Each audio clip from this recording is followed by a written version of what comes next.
Comments?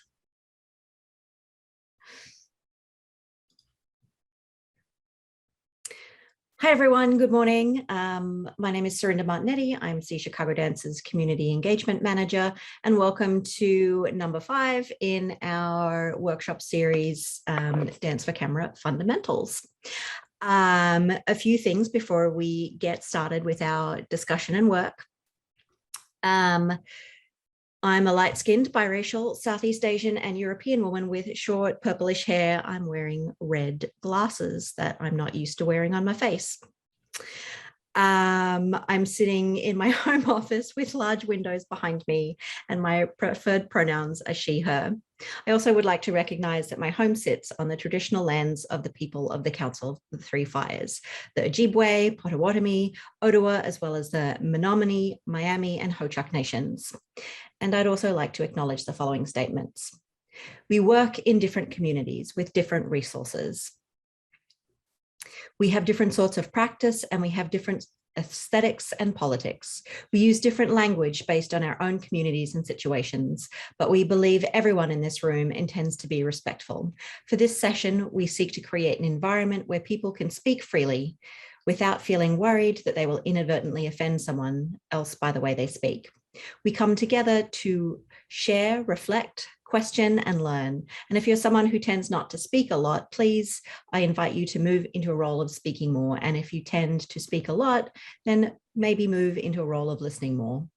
I would like to let everyone know that this session is being recorded for later distribution. And now, without further ado, since we've got a lot to cover today, and we all know each other, so we're not going to worry about introductions.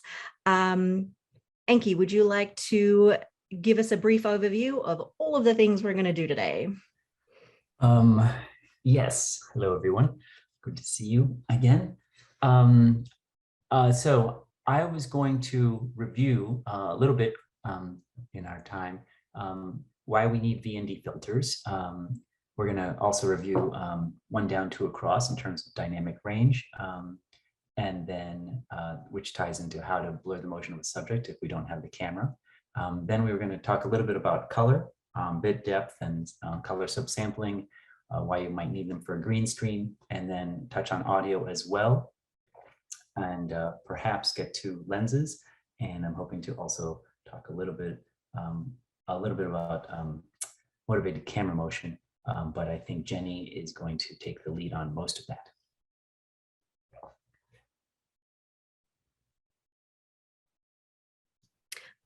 So Jenny, let's pass it off to you. I mean, it's good that we're kind of like getting into the meat of things earlier because we've got a ton of stuff to cover. And yeah, we'll review a little bit of some of the things that we talked about last lesson, but also the conversation that we had on Saturday was really great. So I encourage you to check out the recording.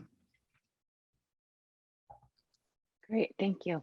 Good morning, everybody. Nice to see you all again. Do I have sharing capabilities, Frank? And if I do not, could I please? So I'm going to talk a little bit about, I definitely want to talk about camera movement and thank you. And all the things that Enki mentioned, or some of the things that Enki mentioned. But first, I want to go into kind of a bigger overview of conceptual elements of visual storytelling. I know we're coming from different backgrounds, some of us primarily already making films that want to learn about dance films specifically, some more photography, and some more coming from dance wanting to learn those things. So it's kind of a nice, there will probably be some things in this where you're each like, oh, I know that, but from different points of view, which is great. When it comes to, I've mentioned this before, that I think dancers and dance makers make excellent filmmakers because of this shared element of movement between the two mediums. And something, I don't know if any of you have seen many examples of dance films. I know that this has, especially during the pandemic, grown exponentially, which is fantastic. And I also feel that there's a lot of work out there that is lacking, primarily because people don't understand that the camera can move as much as, if not more than the dancer does. We get very stuck in this static, set up the camera and move around, but there is so much more that can be brought to the piece, and so much more storytelling that can happen when the camera is involved as well, in my humble opinion. So I'm going to go through this lecture. I pulled this information from the resources Cinematography, Theory and Practice for Cinematographers and Directors by Blaine Brown. This is something I've used in my dance cinematography classes in the past, and I think it's just kind of a really nice overview to talk about visual storytelling. So here we go.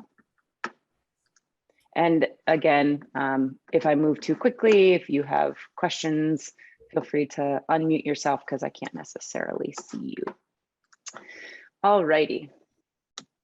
So if you did not know, the term cinematography is from the Greek roots meaning writing with motion. So it's more than just photography. It's a process of taking ideas, words, actions, emotional subtext, tone, and all other forms of nonverbal communication and rendering them into visual terms. Writing with motion, that is also dance, right? Like that's, it can be, I feel like the two can be pretty synonymous. Creating a visual world. And again, some of these things are going to be obvious to those of you who are dance makers. You're like, yeah, I know I need to consider these things when making a piece, but just kind of looking at them in the context of making a film. So just like when we create a dance piece for the stage, when we create a film project, similar thing, our primary task is creating this visual world for the dancers and subjects to inhabit, consisting of locations, sets, wardrobe, even sounds, which Enki will talk more about today, hopefully. But a large part of this world is created through the cinematography. Again, you can set up an entire scene, but if we're just looking at it from a flat on, straight on point of view, there's not a whole lot that we're necessarily learning from that. A camera has the ability to go places, and I really encourage you to take it there.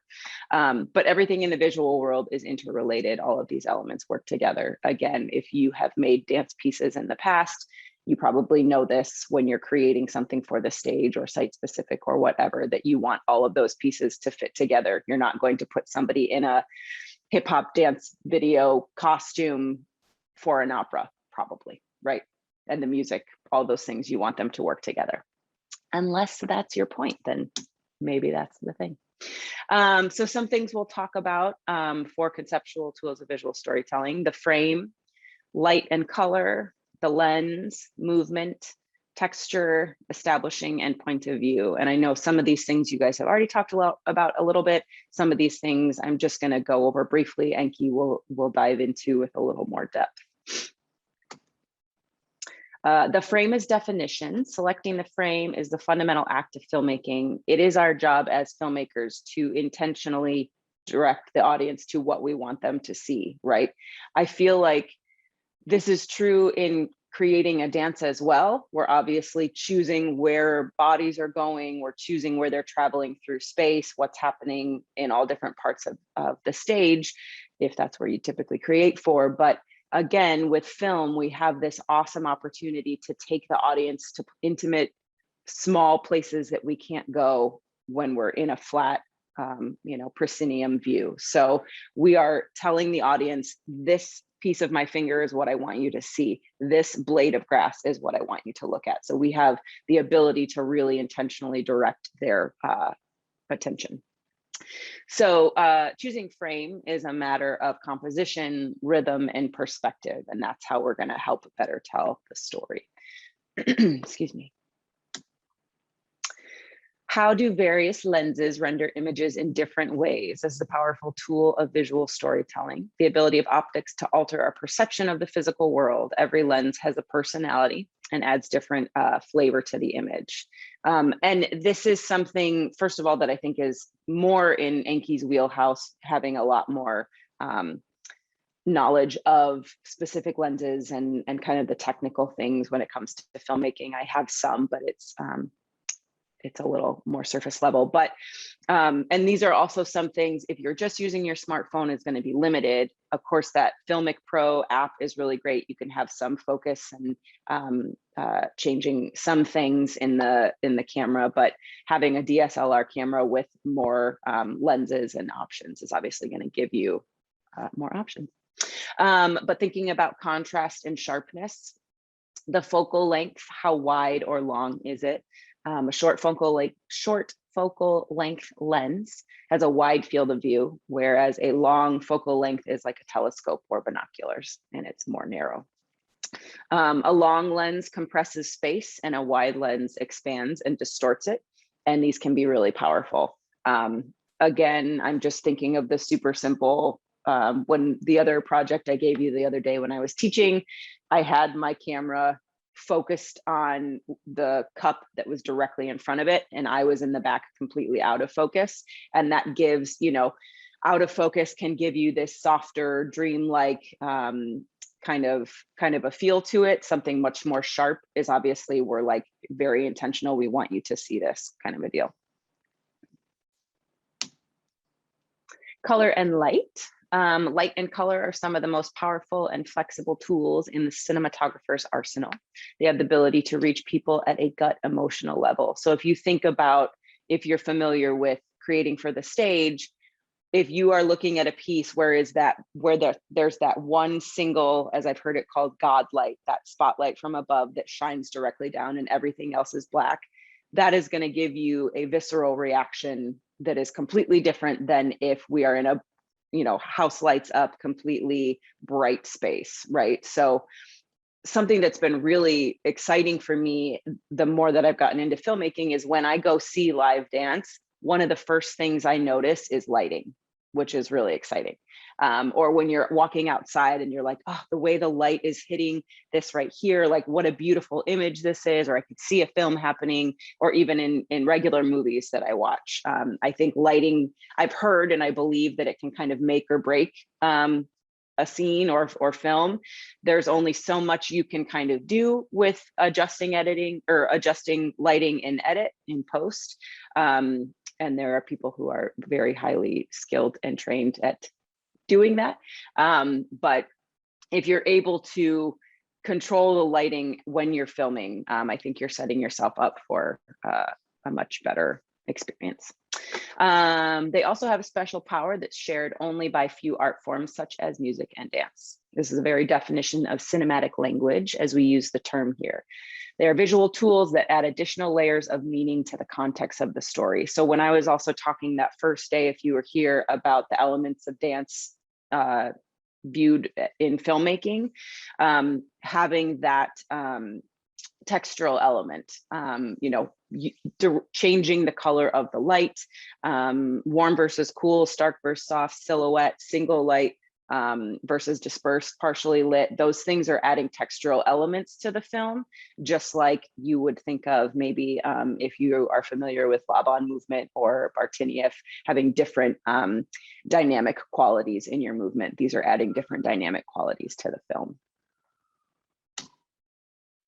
Visual texture, ways to add visual texture through the camera, lighting, mechanical EFX, and in post-production.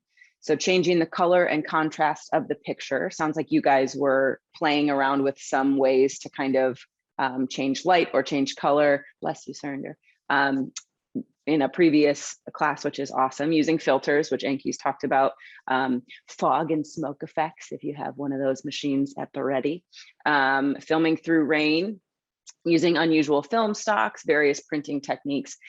There are also, I mean, like I did with that coffee cup, there are so many things throughout your household that you could use to film through as an added effect, and adds more texture to the film. I would only recommend filming in rain if your camera is waterproof, by the way. Just put that out there. Movement. Movement is a powerful tool of filmmaking. I believe this to be so true. Like dance, movies are one of the few art forms that employ motion and time, which again is why it's a no-brainer to me that dancers and filmmakers, or dance and film, should come together. As with choreographing for the stage, what type of movement does the story call for? Pedestrian, a specific style or genre, linear versus non-linear. I mentioned before, linear being, I've created a movement phrase, we show from move one and we continue to show all the way through to the end. Non-linear being more PC, which was more like my film that I showed, using repeating the same movement phrase, jumping from one part to the other. And both are great choices. It just kind of depends on what your concept and story is. But kind of like I mentioned, not necessarily using, a costume you might see in a rap or hip hop video for an opera piece. You want to be specific with the type of movement you're calling for. Is this a really pedestrian type of a film or story? Is it important that we're seeing all this big fluid flowing movement? So, being clear with your intention for what it is that you're trying to say. Establishing is the ability of the camera to reveal or conceal information. It's really at the heart of telling a story visually. Letting the camera reveal information is usually a more cinematic way of getting information across to the audience than is dialogue or a voiceover narrator. If you can think of any film that you have seen, a lot of times we'll start with like seeing the outside of a house. And then all of a sudden the next scene is in the kitchen and they're having a conversation. That establishing shot is what that's called. That first opening image is letting us know where this world is that we're about to enter, or what, the context of where we are. So that can be a good way, rather than, opening with the couple is sitting at a kitchen table and starting to have a conversation, ... And then the next scene we see is that. That's an option. But if you want to use the power of the camera, it could be multiple establishing shots. We're in a big scene of New York City, then we see a tall building, then we see the front door of the building, and the next scene is, in the kitchen. Those are different ways of creating this establishing information. It's accomplished by a choice of the frame and the lens, but it can also be done with lighting that conceals or reveals certain details of the scene. Also, I think that there is, and this can also come into play with movement of the camera. I think I have maybe briefly mentioned before, the ability for it to reveal and conceal the movement of your camera. You could be passing by, a wall and using that as kind of a transition and establishing. And then the next thing we see is a dancer moving out, or we've moved into a different room. So the movement of the camera can help create these kind of internal transitions, if you will.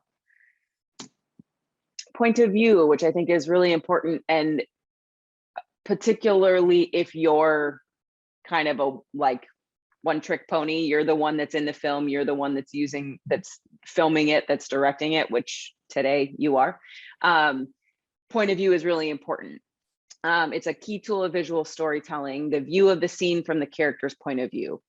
We understand watching a film who the camera is trying to portray, right? So if we're through point of view, if we're watching a couple having a conversation and the camera's over here and this person is talking, we understand that the point of view of the camera is this person right here, right? And it shifts between the two, or we're seeing it as more of like a narrative stance, looking at the two couples from a different angle. So you're able to kind of give the camera character by changing your point of view. Are we looking at this from an aerial shot, and what is that telling us? Are we looking at it from, down on the corner and seeing the dancers that way? I think that it can, like this says here, the camera is the eye of the audience. So this is kind of just giving the audience more directive of what the story that we're telling and what it is that we want them to see. And the camera, the eye of the audience, cinematography, consists of showing the audience what we want them to know about the story. Point of view shot tends to make the audience more involved in the story for the simple reason that what they see and what the character sees are momentarily the same thing. In a sense, the audience inhabits the character's brain and experiences the world as the character is experiencing it. Like I mentioned, over the shoulder, these are just a couple different examples of shots: detective, rear view mirror, or subject point of view. And that's the end of that. That was kind of a lot and kind of fast. This is also recorded, and I'm happy to send this PDF into the Discord chat, but hopefully that kind of goes into a little more detail about the elements, you know, that we as directors and cinematographers need to be thinking about when in terms of creating this visual world through which we're about to tell our story. Any questions or comments on any of that? Again, I know that was a lot. Cool. Okay, and then just to go a little deeper into, yeah, thank you. Unmute. Thank you. That's a great sign. When you're filming dance, how do you approach the motivation of camera motion? Yeah, I think that it can be, I've done different things. So I have, improvisation is a big element of my dance making and filmmaking. I really believe that, like, in the moment, on the spot, magic happens, and you have a better understanding of the story you're trying to tell. I can't tell you how many areas of my life this is true, where I love to plan and I want to know exactly what the thing is, and then I get there and I'm like, oh, that's not going to work at all.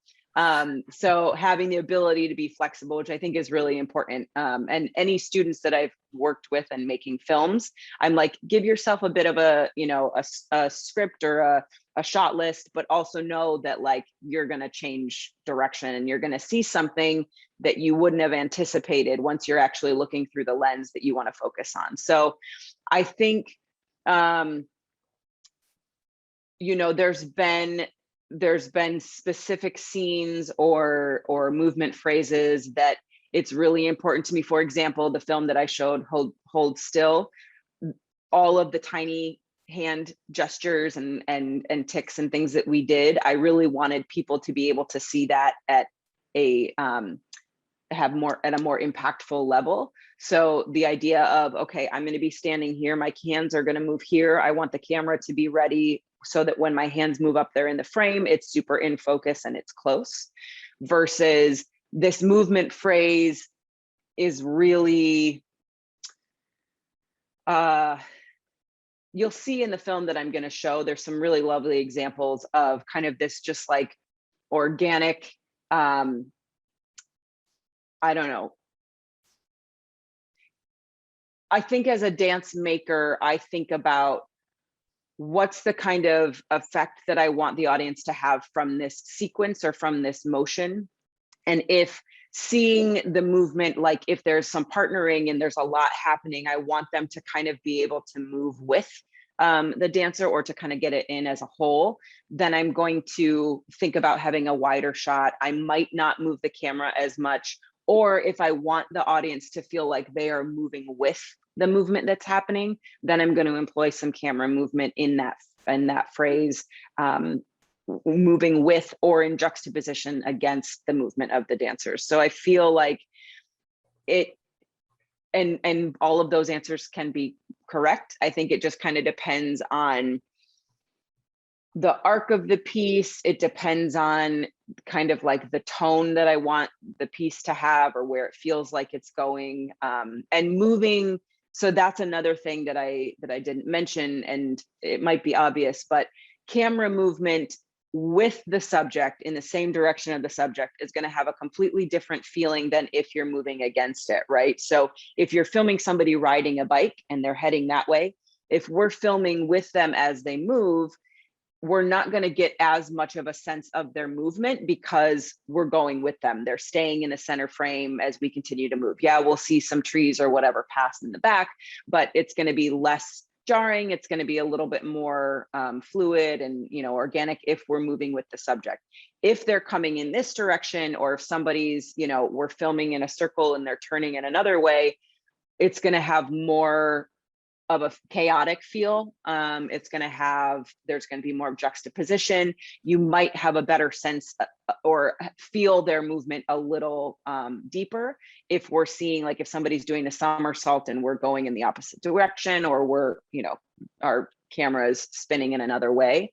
So it's kind of, do you want this to be, how much impact do you want this scene or this movement phrase to have? And then I think making decisions based off of that information is going to change how the story comes across.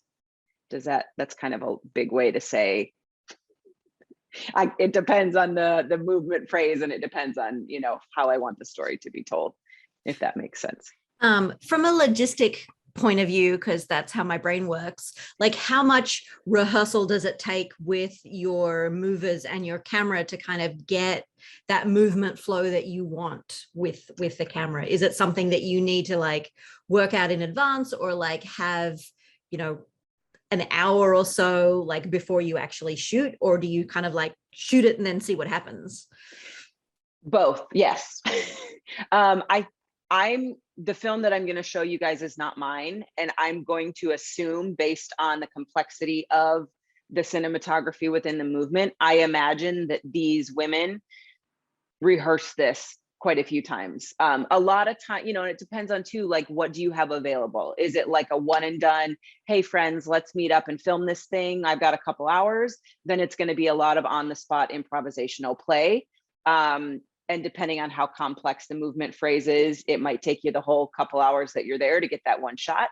But if you have the means and the time to have some, you know, film rehearsals, which I think can be really important and really helpful in certain contexts, then, you know, I think rehearsing it and really getting the timing down for when the bodies enter the frame, the movement of the camera, the timing of the two things happening. So I think it depends on, you know, how much time you have. And also, you know, if the whole thing is kind of improvisational or it's on the spot, then you're going to get a lot of magic things.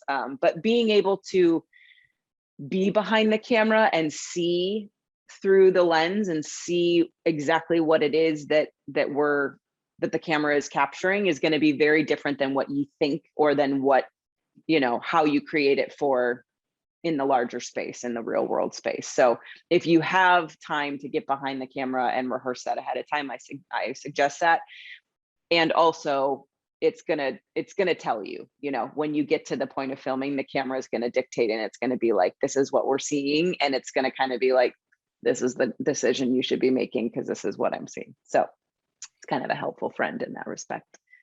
I would, to that question, Surinder, I would say a lot depends on the degree of precision that you have in your production, and like, what is your vision for the aesthetic? I think some of the best dance videos that are coming out now, at least commercially, are the Apple like AirPod commercials, yeah. Right? So I put a link to one of those in our material section. But if you think about what it would take to, let's just say you're going to track with a dancer. Is my screen flickering, or is it just here locally? No, you're good. Okay. So if you're just going to track with a dancer, you might be like, okay, this is fine, I can just do this handheld and we're going to move, right? If you're going to have the dancer on a particular kind of geometric surface, right, something with very strong lines, and you want the background to be a part of the scene, right, and if it's creating a strong context, then you might need to get much more precise. And then you want to be like, okay, I want this lens because I want this in view, not that, right? I don't want this, that. So then you start getting precise.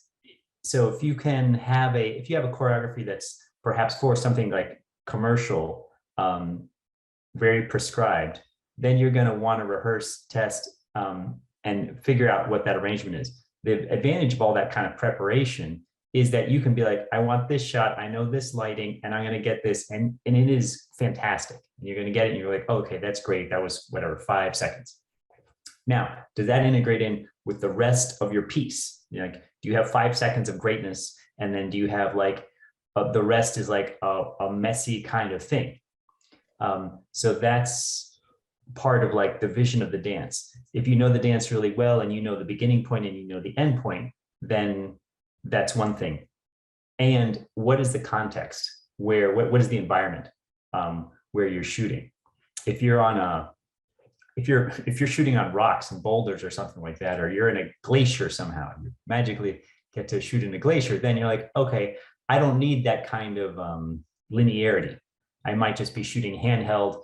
I might just be following the curves. And then you can get kind of like more improvisational. So I think your environment can dictate a lot about how your movement of camera is going to be. Totally. That's a great point. Good questions. Can I show you this beautiful film? Okay. So this is a piece from Madison Olant, who is an LA-based artist, as well as Joy Isabella Brown. I am not sure. It only credits the movement, the dancers, and the cinematography. I'm assuming that Madison and Joy collaborated on the direction of it, but I'm not sure 100%. So, but they are both Los Angeles based, and my dear friend Michael Wall composed for this piece.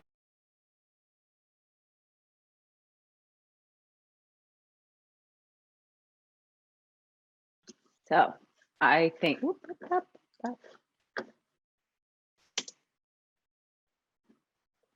I think that is a really beautiful example of camera movement and the ability to reveal and conceal what's happening. You know, there was specifically choreographed and timed out moments where one dancer would exit and another would enter, and the movement of the camera allowed for that to be very seamless and almost kind of magical.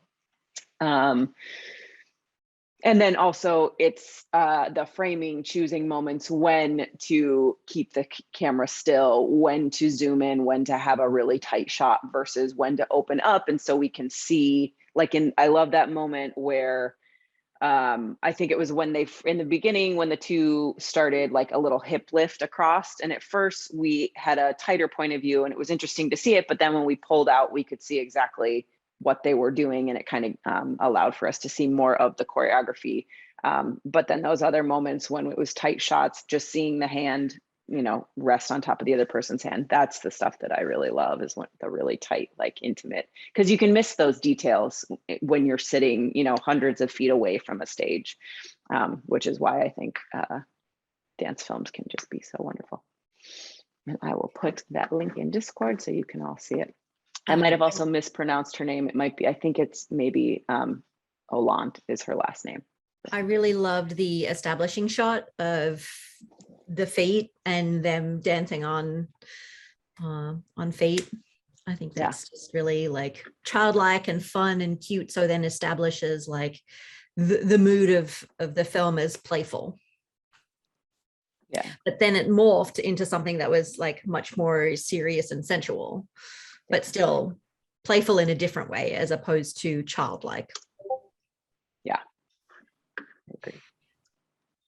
Yeah, it was a beautiful piece and magnificently choreographed, both camera and participant dancers. And I think something that's important for people to realize here is that when you are filming something that well integrated, not only do you have to decide and plan where's the camera going to be with these participants, but also you need to plan how the participants are going to move when they're not in camera frame so that they can be ready for the next shot, so you can have that. So your choreography is both, you have the dance choreography, you have the camera and dance choreography, and then you have the off-camera choreography, which you need to plan so that you can have, if you're going to have a continuous shot, that you have all that and everybody's ready with the time. And then that's going to take a great amount of rehearsal, you know, marking,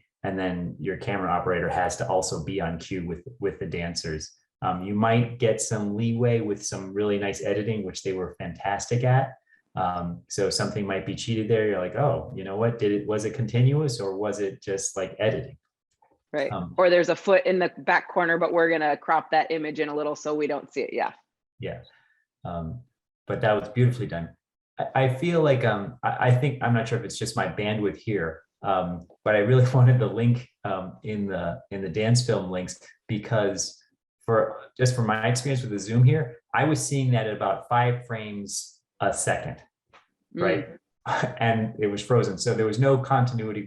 It all looked like a stop motion video. Which probably was cool. Definitely go look at it again, because it is very seamless and organic, and it's lovely. So I encourage you on the break or after class, watch it through the links. It's here and in Discord. Right. And I think it's also important for everyone to just observe that and note the difference in what the film is going to feel like when you have 30 frames a second versus 5 frames a second. And that stuttering and what that does for the energy of the film, which might be something you can use, but also just something we also should be considering in terms of like, how are people seeing this? It's another kind of, it's a whole style effectively. Totally. Rika popped in the chat that it actually also looked good in that kind of like 5 seconds per frame way as well, because you could also tell, like, especially with their hair, how it sort of moved, that there was supposed to be more movement. So it was, yeah, it was really interesting watching it like that as well. But I think, yeah, I'll definitely go back and have a look at it to see what it's supposed to look like. But I think that's interesting for us to think about, is how we can use those types of glitches to our advantage. Was the sound continuous, or was that glitchy too? Sound was continuous, yeah. Oh, interesting. If I could add, especially in the beginning where they both fix their hair, I love that. I love that part. And just another OCD, anal retentive way to have focus, right? Because if now you know they're only seeing this part of the one movement, I mean, kind of mind blown if you want to, really go, oh, you want them to see the end part of the phrase or something. But yeah, I liked it. Yeah, I think it reinforces even more that less is more. We don't need to see all of this choreographed movement, lots and lots of movement, lots and lots of movement, which I think is what I see in a lot of the dance films. And like, there's too much movement going on stage. Totally. Who was it that said, was it Martha Graham that said, every dance is too long by half? You're not wrong. And I think that principle also applies to, dance film, that every dance film has too much movement by half. I mean, yeah, that is, again, that's why I've said, I really push for my students that, like, you don't need a 10-minute dance phrase. You could use 30 seconds, because with film, you have the ability to change framing. You have the ability to change point of view, speed, lighting. Like, you can take one simple thing and show it in so many different ways, or, there's so much more power in what we can do with the camera and also with post and editing, that you don't need a lot. And I think too, like, if I wanted to watch an entire body move in a space, I would go to that space and watch that entire body move. With film, I think it's so lovely, and it gives this element of like intrigue and curiosity when we're seeing the body cropped, when we're seeing the body come in and out of frame, right? It's like, what are they doing that I don't know? There's this element of intrigue that I really like about it. And I think that you can use that to your advantage, rather than, giving the whole wide frame, this is my entire body moving. There's just so much more interesting. And you can find so many different details when you take it in deeper. And it's also important to note, a lot of what we're talking about through this whole course is really about creating a dance film, as opposed to all of the other uses that we use film and dance for, you know, one of them being documentation, which is a different style. You know, you want you know, your full piece to be recorded so that, you know, you can keep it for prosperity, Reset it, yeah. You know, and reset it later because you need to see all of that choreography. Or Right. do you need that full piece because you're, or a portion of the full piece because you're using that to apply for a grant? So really thinking about how you want to use, you know, the purpose of why you're filming it will determine, you know, some of these things. You don't have to, even in those things, you don't have to have a static camera, but maybe it's like, yeah, you need more wide shots, or you need to have more of a full body so that you can recreate some of those things for stage work. So I think it's just important to note that a lot of what we're talking about, you know, can be applied differently to the use of the film and the end product, whatever that is for. And I guess this is a question I have for you, Surinder, and in your experience with grant writing. You know, when we make a film, Nejla and I, there's the choreography that she creates, and then if we're going to make that into a film, we have to really think about who the audience is. Like as you said, like what's the purpose? And often that will, like Jenny was saying, we cut off half of that. One thing to consider, like if you've created something for stage, you have the audience kind of captivated, and they are in a mindset where they're going to, like, I'm here for a performance and I would like to settle in, feel the space, etc. And then you have time to build, establish that whole flow. But when you're in video,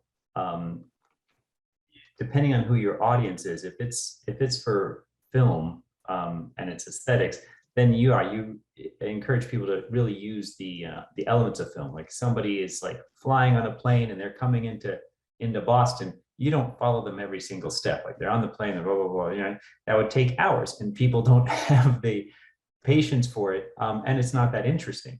So if they're going to cross the stage, you say they started, they finished, you know, if they have a purpose at the other side. So skip really as much as is not essential, and think about who your audience is. But and also like for submissions, when you're submitting your film, whether it's for a grant or for someone to produce, I know within the first 10 seconds whether I'm interested or not. I mean, I've watched hundreds of dance films and hundreds, if not thousands, of pieces on the stage. If that first 10 seconds is wasted by no movement or an establishing shot, click, next, bye, done. I might fast forward, but if you don't capture my, because like the amount of stuff that reviewers have to review, like if you don't get to the meat of it really quickly, you're done. And that is a completely different way of thinking and viewing than an audience. I mean, that is a completely different audience that you have to think about, and it's really important. Because we're not going to have the time necessarily to have, we're not going to watch a full 5-minute piece. We're not, probably not even a 3-minute piece. We might fast forward, but if those first 5 or 10 seconds don't capture interest, that piece is not going to go to the next round of whatever the grant is. So I really encourage you, like, don't just submit that, you know, documentation piece or your film piece as is for any of those sorts of things. For a different audience, you've really got to think, what's the best part to really establish what my piece is about, to view it in the best light for people to, you know, for the reviewer to gain interest. I don't know if that's different for film festivals. I think that that's true.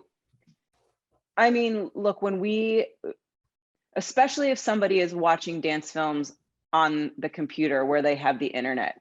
I'm sure I have ADHD. My attention span is about that of a goldfish, which a lot of people are. Like, if I'm scrolling through social media, even if and this happens all the time, friends of mine, colleagues, dancers I know who I think are beautiful movers, who are brilliant artists, if their dance film, like if it feels indulgent in a way that's like, because it's what they wanted to do. And yeah, like as artists, I think we have a responsibility to follow our own desires and instincts and what we want to create, but we also have to remember and keep in mind that we are trying to hold someone's attention, and we are asking their time. We are asking that they give their time to us and watch our piece. So it's important to be considering both parties. And you know, I think that it is important to be able to, like you're saying, Surinder, grab their attention from the get-go, but that doesn't mean it has to be fireworks and kicks and huge things. I mean, thinking of my film, that opening shot that we have, the lighting that the cinematographer captured, the angle, the texture and tone of the piece, and Lauren and I are just standing there holding each other, no movements happening. But to me, in my personal opinion, that's a beautiful shot. And I'm instantly going, why are they hugging? What's the story? What am I about to, like, what's going to be revealed through this piece? And so I think that it's really important to think about that. Again, it doesn't have to be, you know, all the bells and whistles and the big crazy movements, but let that opening shot and that establishing shot be something that instantly pulls my attention and makes me want to see what happens next. I think that's super important. To that point, right? I agree with you. You have what's in some film languages called like a graphic question, right? So you see something and it makes the audience ask a question. Why is this happening? But that is also contingent on having a really nice image, right? Like you can make something look really boring. Like if I just put my hands here and they're with a white background and that's all you see, if you just see this part, it's not that intriguing because the context is boring. So if you're going to have, when you're thinking about your composition and your opening thing or any kind of something that you wish to provoke people into question, think about the environment that it's in, and is it an intriguing environment? You know, your characters were already in an intriguing environment. Sometimes you'll see a film where you'll start off so close and you're like, I don't even know what the environment is, and then the reveal is incredible, right? Because you've pulled back a little bit and that person is, or that character is over a cliff, right? Or, you know, I think they did this. I was just looking at some Fight Club scene, right? It starts off with like a gun in somebody's mouth, right? And then you do this pullback and you're like, oh my goodness, this is bad. But it makes you ask a lot of questions. But so really think about that. Like you may have a shot and you're like, I want to start with this scene and it might be close and tight, but does your entire composition provoke a question? And is it presented in a way where the color is there and the contrast is there and it leads to a kind of question to motivate people's interest? Or is it some sort of like boring, you know, image that has nothing that drives a question in the background?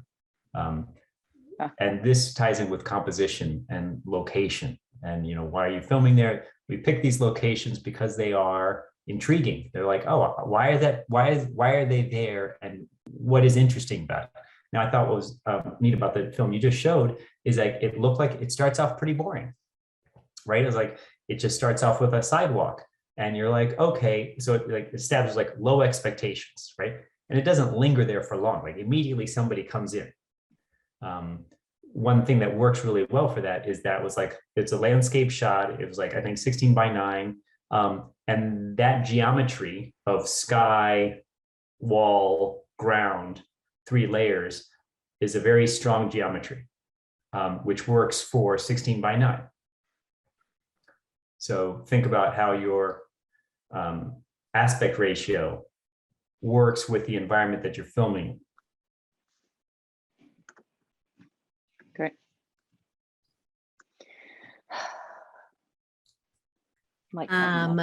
It's almost 10. How are we feeling? Any other questions or comments or thoughts for Jenny or Enki before we take a quick stretch and a break, maybe refill our coffee, and then we'll come back. Yeah, Claire. Jenny, can you send your PowerPoint in like the Mhm. Discord or something. I I sure was can. writing very fast.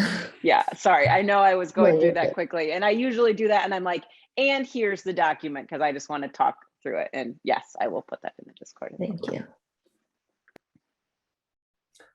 All right. So our schedule today, so we'll take a break and we'll come back at 10:10.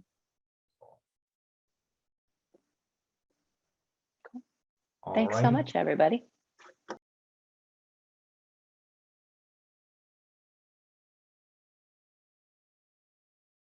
We seem to be back. It seems like most people are back. I think Jenny had to take care of something, so she'll be back in a little bit. All right. Can everybody hear me? I'm hearing dead silence. I got to see the film that Jenny showed at its natural, or at least the Instagram frame rate. That was a totally different experience. So I think it's a good though to be able to see the difference between something at 5 frames a second versus something at probably like 30 frames a second or 24 frames a second. Did anybody notice what kind of depth of field they were using?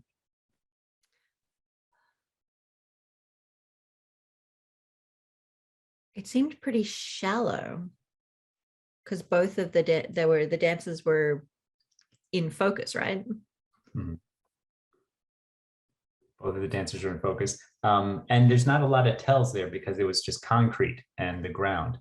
But I think sometimes when you're, just so you know, when you're filming a dance, and let's say that, they were varying their distance between, pretty close, probably up to 3 feet, when they were there, she was up against the wall and then the camera was very close. And then they might pull back a little bit to like maybe 10 feet away so they could get almost a full body. So there was a lot of shifting forward and back and forth on the camera within the shoot.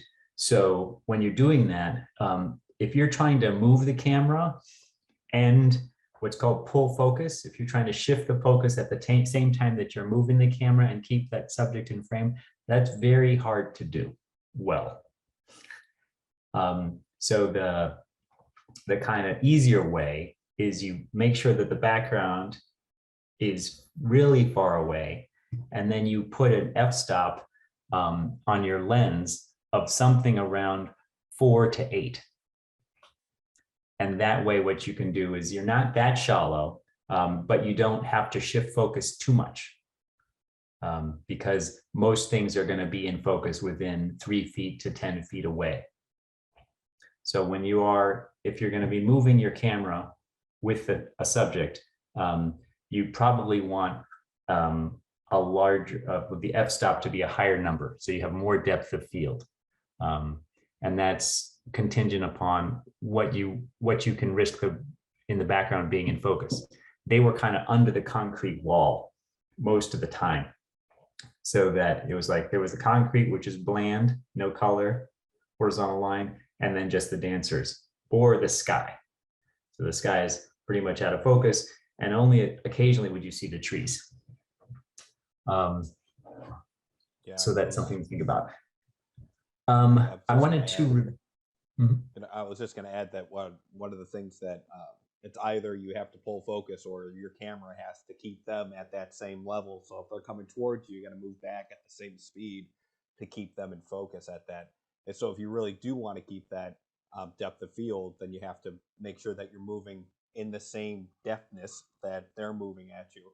And you see this a lot, and I don't know how many people watch football, but for whatever reason, the NFL has been doing a lot of steady cam in the end zone, and they have a very, very, very, very deep depth of field.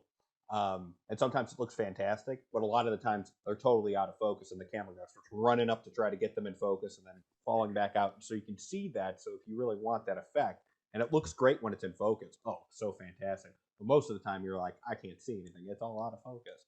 So, it's another option. if you really want to keep it with the moving, you got to get really good at pulling back and coming in to keep them at that level of focus. All right, so I'm going to do a little quick review here of some things that we talked about last week. And then I would like to shift into talking about some color stuff. And then hopefully we'll get to talk about some camera angles and some motivated movement. So quickly, for everyone, quick answers, and then we'll move forward. Why do we need variable ND filters? Under what circumstances would we need a variable ND filters? Exhibit A. If we can't control the lighting of the sun. Okay. Yes. Good. And what does it get? What's the advantage there? So we can't control the lighting of the sun. What does the variable ND provide us? It dims and like diffuses the light more, right? It does dim. It dims. It usually doesn't diffuse. Diffuse in film has a specific definition, a specific context. Diffuse is when you like soften it. You know, like you might have a hard, bright light. You know, like this thing that I have here, right? That's a hard light. But then if you soften it, you put a fabric on top of it, and now if you put a fabric on top, it's going to soften it because it's going to distribute that light over a wider range. What the other main thing for this, the reasons we use this is because we want to hold, like we were just talking about in this video, we might want to hold our f-stop, and we want to also hold our ISO. Right, because both f-stop and ISO control how much light is coming into the sensor. So if we want to fix the amount of light that's coming in, we don't want to change our ISO because we don't want it to be any grainier or less grainy than it certainly is. We want to fix that. Then we want to hold that. And then if we want to fix our f-stop because we're like, you know what, I want the background to stay that blurry. I don't want it to get blurry or blurrier or sharper. Then we want to hold those two. And we might also say, I want to hold also my shutter speed, where if I'm shooting at 1/48th of a second, I don't want to reduce light by changing my shutter speed from 1/48th of a second to 190 or to a 96th of a second or 1/25th. So the variable ND allows you to essentially keep your ISO, keep your f-stop, and keep your shutter speed fixed so you can maintain the same aesthetic from a grain standpoint, from a depth standpoint, and from a blur standpoint. Now, it works great. Now, any questions on that section? Okay. Now, so that works great when it's bright outside, right? If it's bright outside and you're like, I want to fix all these things, I want to keep it like down here in brightness. But then what happens if it's dim outside?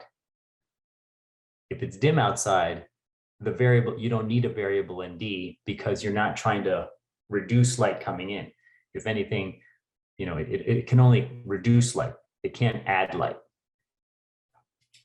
So when you need to add light, you can use your shutter angle, your shutter speed, and increase the amount of time that the shutter is open. You can also boost your ISO, but that might add grain, but you might be okay with that. It might not really matter. And you also might be able to open up your aperture, right? Now, if you've opened up your aperture and it's at maximum, right? You're down at f2.8, and that's as low as your aperture goes. Then you're stuck there, right? So you can't add any more that way. You might have opened up your shutter speed, where your shutter speed is 24 frames, and you're actually shooting at a 24th of a second. So you've got maximum blur. And then your only other option then is to boost your ISO if you need to add light.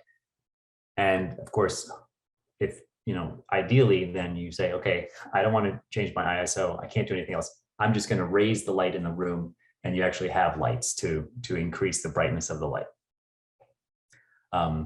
Those are your options there. All right.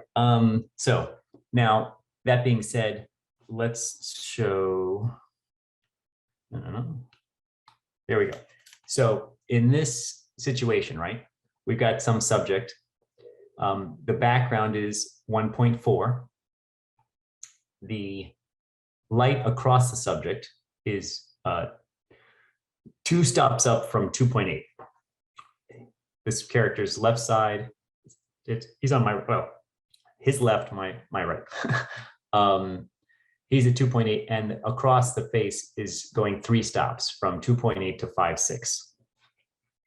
So that's a situation where we might want to maintain that.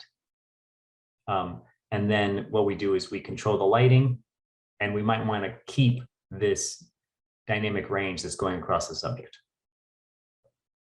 Okay, and this expression, this setup here, is generally called like 1 down, 2 across, right? Where the background is 1 down, a 1 stop down, and he's got 2, or you can think of it as 3 across, from going from 2.8 to 5.6 stops across the space, but it's 2 steps going from 2.8 to 4 to 5.6, and will stay in the range of your camera, so you have the maintained dynamic range.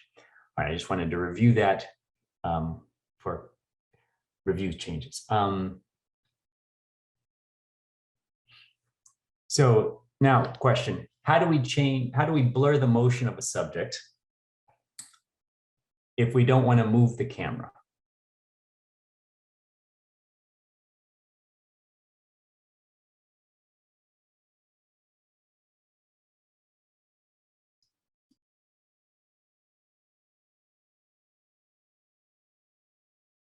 Anyone? We want to make this subject's moving, like I'm moving like this, but we want this to be even blurrier than it is, or sharper. That's shutter speed, right? Sorry. No problem. Yes, correct. That is shutter speed. So we control the blur by controlling the shutter speed, right? ISO doesn't do it. Aperture doesn't do it. Blur, I'm sorry, focus. Well, you could make something, well, blurring the motion is not the same thing as just something being totally out of focus. That's just it's a kind of blur, but it's not a motion blur. So it's focus blur. Okay, that's good there. Now what I want to get into, is there any other questions on the reviews, anything from the last few classes or something like that that people had a question about? Did we want to have a look back at our or Larissa's stockings test from when we were talking about like how to change the light? We have some tests there. I'd like to, Larissa, is that already, did you do any more tests, or is it just the? No, I didn't do any more, just that okay. one. All right, I think I want to get back to that, but I don't want to do it today because I've got so much to cover here in the color zones. So we'll come back to that, and I'll also try to get some tests in for that effect of using pantyhose to kind of diffuse an image. Now, so today I'm going to be talking a little bit about color depth and essentially color. So why, wait, is this the right image that I wanted? Yeah. So when we are thinking about doing a film, why is it that we might want to know a little bit about color depth and bit depth? one of the reasons is that you might end up doing something which is like in this image here, which is keying, where you need to change you want to bring up a color, or you want to have control over a particular color. And when you have a good color space, then you have control of that. In this image here, which is in background, right, you can see that this character has, I've selected out a color for that. Now over here, as this other image comes in, you're going to see, let me get the cursor going. You see how this other image has some edging effects, right? So what that is that there's the number of colors that you have in the camera depends on the color bit depth, which is how many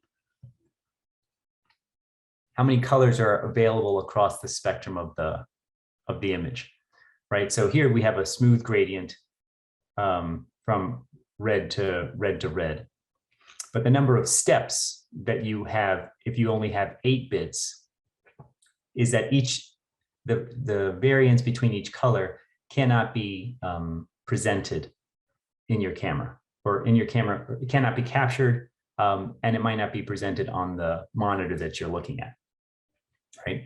So here, this is an example of kind of a harder example of 8-bit, and then the area below is 10-bit. So it's how smooth across your image you get all these different colors. When you have 8-bit, that's a setting that you can specify within your camera. Some cameras have 8-bit. Some cameras also allow you to get 10-bit. And the more bits that you have, the smoother things will be, but also the larger your file size is going to be. So the reason we care about this is we might want to have a smooth gradients. And we also, well, let me get you an example here of, you have a smooth gradient, or you want to do some sort of, oh, no, sorry. Claire also had a question, I think. Okay. Who had a question? I did. How do you know like your color grade of your camera? Okay, so that should be in the manual of the camera, basically the information that the camera has, where it should tell you what the bit depth is for your camera. And each one of those is specific to the camera. So you can type in your camera type and just type in bit depth. All right. So another example of that is if you have something like this, right? If you want to do some smooth keying of a particular color, or pull out some colors or shift some colors, then you're going to want probably 10-bit. There's some cameras that go up to 12-bit, and I think some even go up to 16-bit, but you can get away with 10-bit and get a decent output out. That being said, if you have 10-bit, your monitor itself, the screen that you're editing on, might only be 8-bit, which is a problem, because then you're not sure whether you're having any effect, right? There's going to be steps that are occurring that you can't perceive. So this is all a way of, if you capture a 10-bit, you've given yourself a slight bit of like future-proofing your film. We've all seen old films, things are kind of like blown out, and you can really kind of tell the technology that was available at the time. So if you want to give yourself some future-proof editing, then record in 10-bit. Right, this is another example where I was like keying out something, and you want to key out a particular color. And in these flowers, you have subtleties between yellows and reds and pinks and greens. So if you want to key those out, if you're going to use a green screen in any situation like that, you want to have a decent amount of bit depth. All right, so I'm going to switch over to here. I have another question. Sure. Does bit depth, this might be a silly question now that it's coming out of my mouth. Does bit depth change between, like on a typical DSLR, does it change between like if you're just taking a photo versus just taking a video? That's a good question, actually. That's a really good question. There are settings in your photographic settings. If your camera can shoot both photo and video, you might be capable of recording your photograph in RAW. And that might be in 10-bit. And your video, though, setting might not have that capacity, like depending on which camera you have. So it's not necessarily the same. So you want to look into your video settings and check what the bit depth is for that. The other part of that is you can, when you record RAW, you're recording, I think the most bit depth that you have. I think most cameras are probably going to have 10-bit for photography. But there's also a setting in some cameras now that is camera RAW, and that is recording both bit depth as well as color subsampling. And we're gonna get to that. But the quality, the higher you improve your quality, the more file size space it takes, right? Because when you shoot an 8-bit, you have the capacity to shoot like 1.6 million colors, which sounds like it's plenty. But when you start doing little subtle grays like that's happening over here, or you want to key out a green screen, or you want to shift a person's skin tone and they're just looking a little bit maybe too yellow, or they're near something yellow, or they're near something purple, and you start seeing a little tint there. If you are shooting at 8-bit, you might not be able to shift them quite the way that there might be an in-between that you can't get to. And that's because it was never recorded. So generally 10-bit is pretty good. So to summarize, I'm going to show you here. And you're talking about doing that shift in the editing process, so post capture. Correct. Yeah. When you capture it initially, you're going to see it in your monitor of your screen, but that monitor might not be what your other monitor shows up. Like when you look at it on your camera, right? Great, this one. If you've got your camera and you've got your little screen here, this screen might not be as good as the screen you're looking at this on, or usually the monitor you have at your home is probably better. So this screen isn't 100% accurate, and it might not be really fully calibrated. And indeed, your screen at home might not be fully calibrated. Most people don't bother with calibrating that. So when you are filming something, you generally, and if you're caring about color, where is my... I'll dig it out later. You want to be able to you want to be working with a screen that is calibrated, and I'll pull out a color chart in a little bit. But let me move forward real fast. So back to this. So this is called an RGB parade, and it's showing you that you have your reds, your greens, and your blues for the image that you're looking at.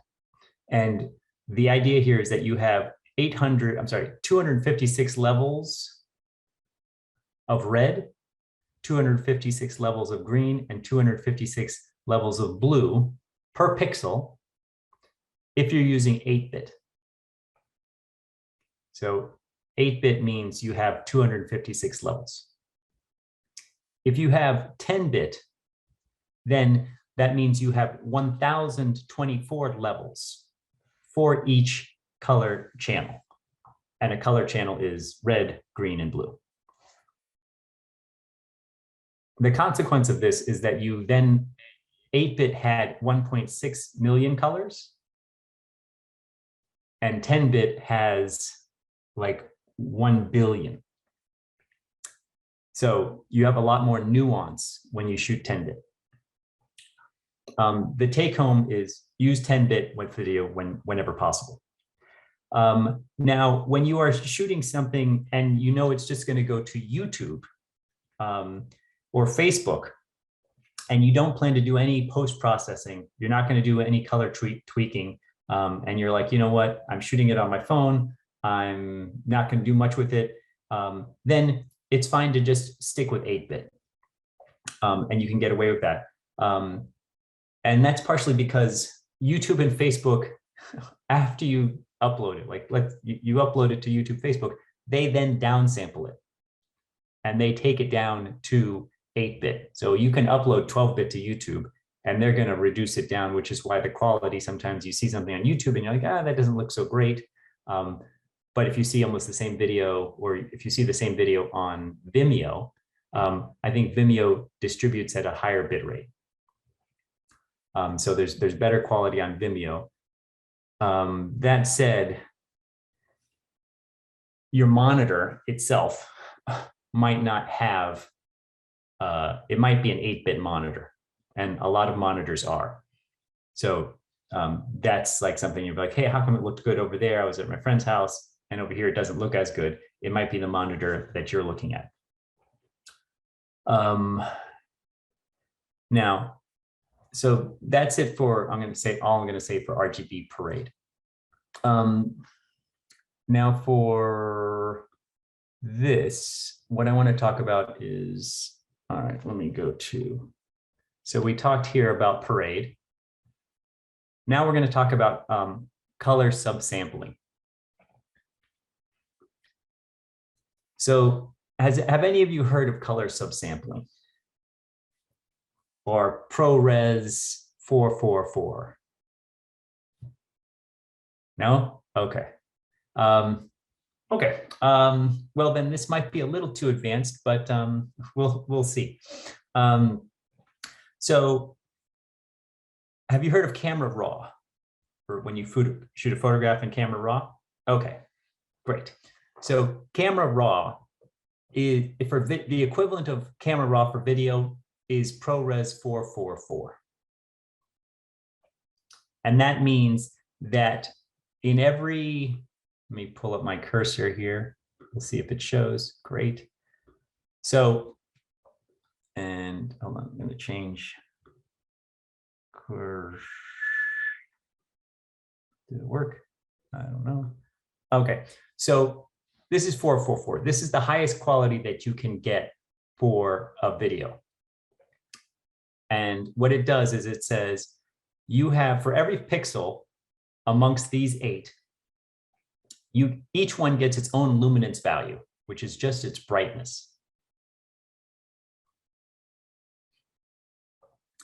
And in this case of 444, every pixel also gets its own color value. So that color might be 8-bit, it might be 10-bit. Depends on your camera. And that's the highest quality. So since our eyes are more sensitive to changes in luminance, then the engineers have decided that they're going to emphasize and always maintain control of every pixel and every pixel's luminance, or AKA brightness value. But as a compromise, sometimes you don't have enough memory to record it 444. It makes your file size huge.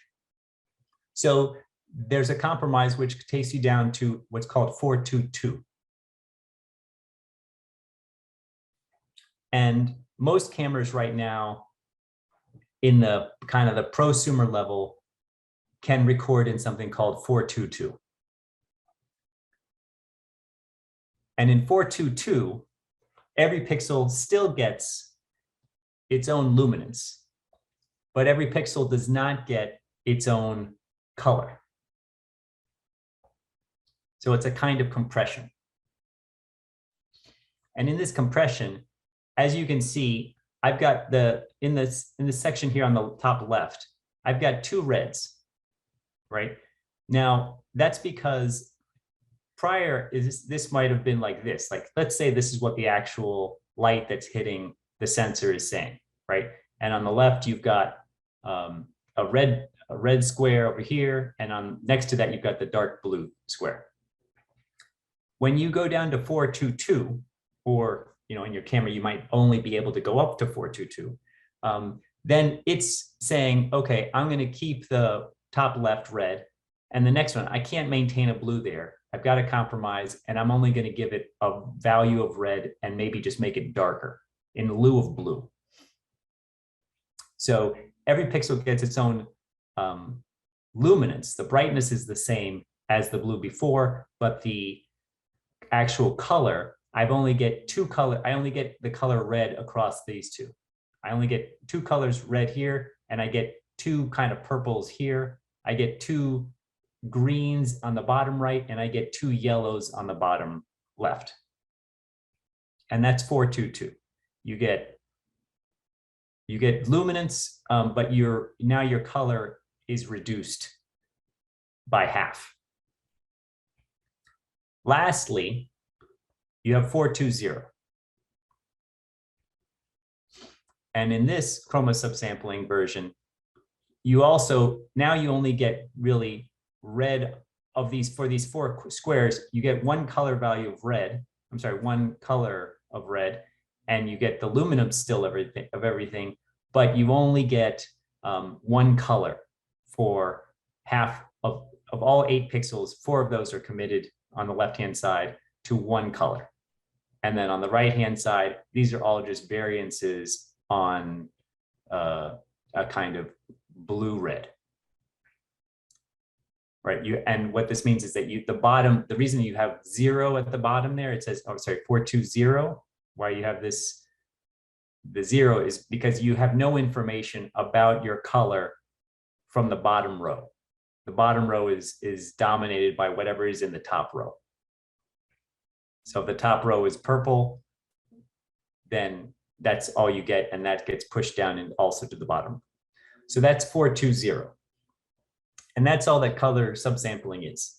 It's just a way of compressing something that has this kind of color into something which takes up much less information down here.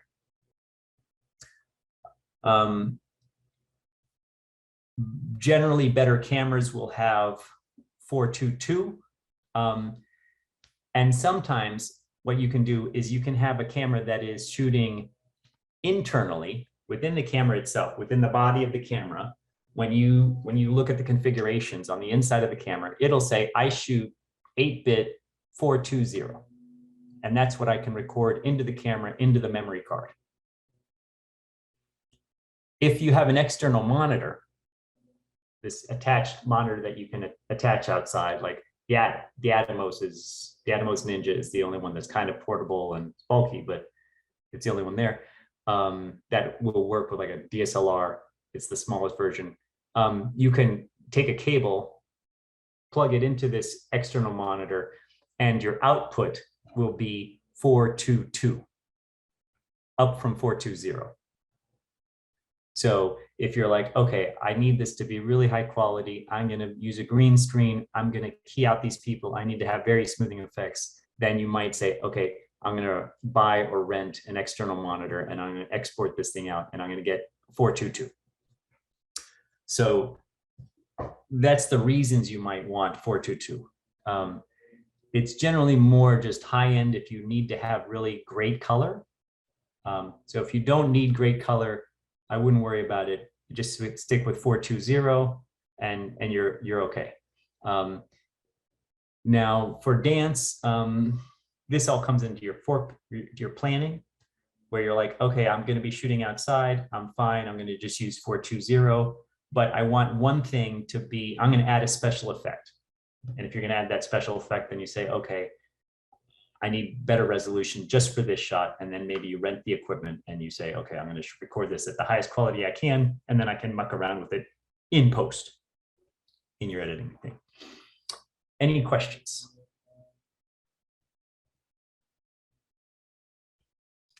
Would you say most of the videos or all of the videos that we've seen so far are 4:2:2, 4:2:0? Like, do we perceive the difference in, like, can we tell if we watch different videos?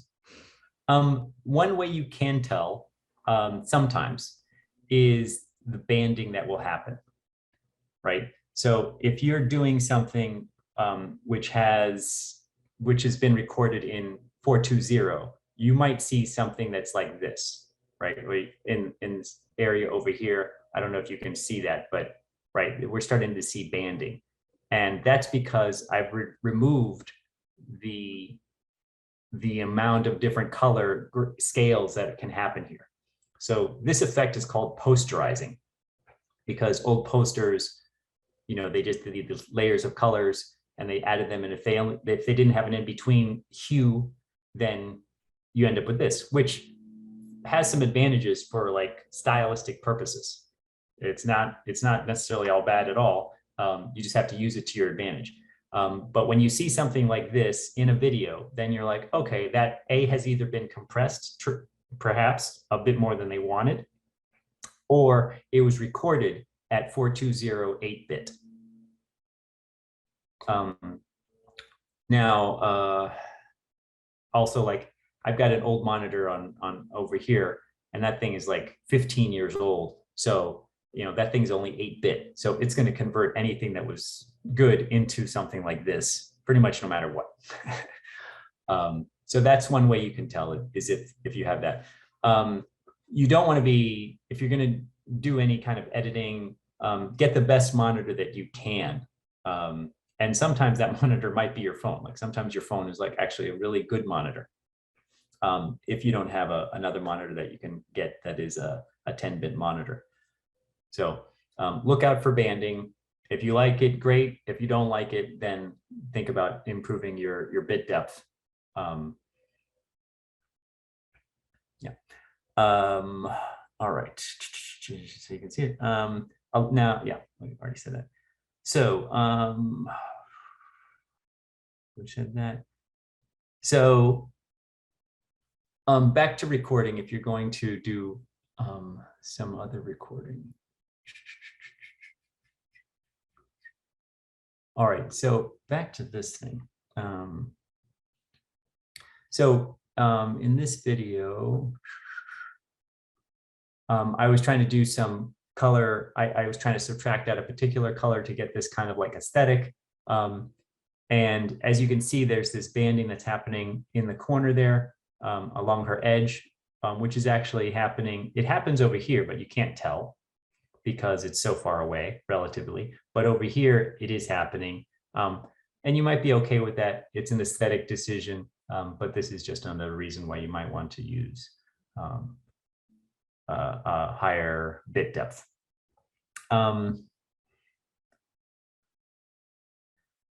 So now I'm going to talk a little bit about, well, very briefly about haze and creating volume with that. I think we touched on this before. Does anybody remember a way to like make more voluminous backgrounds that give a bigger space or give volume to the light that's coming in? Well, blowing physical haze that we use on stage is one way to do it. You're right.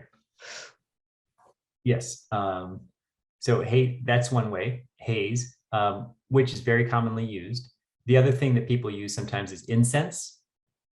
You just get a couple of sticks of incense. If you're in a room that doesn't have too much ventilation, then you can just put some incense in there, add it for, you know, whatever, 20 minutes before you start shooting. And then you're going to get some nice thickness in there, which hopefully won't be too irritating for people's breathing.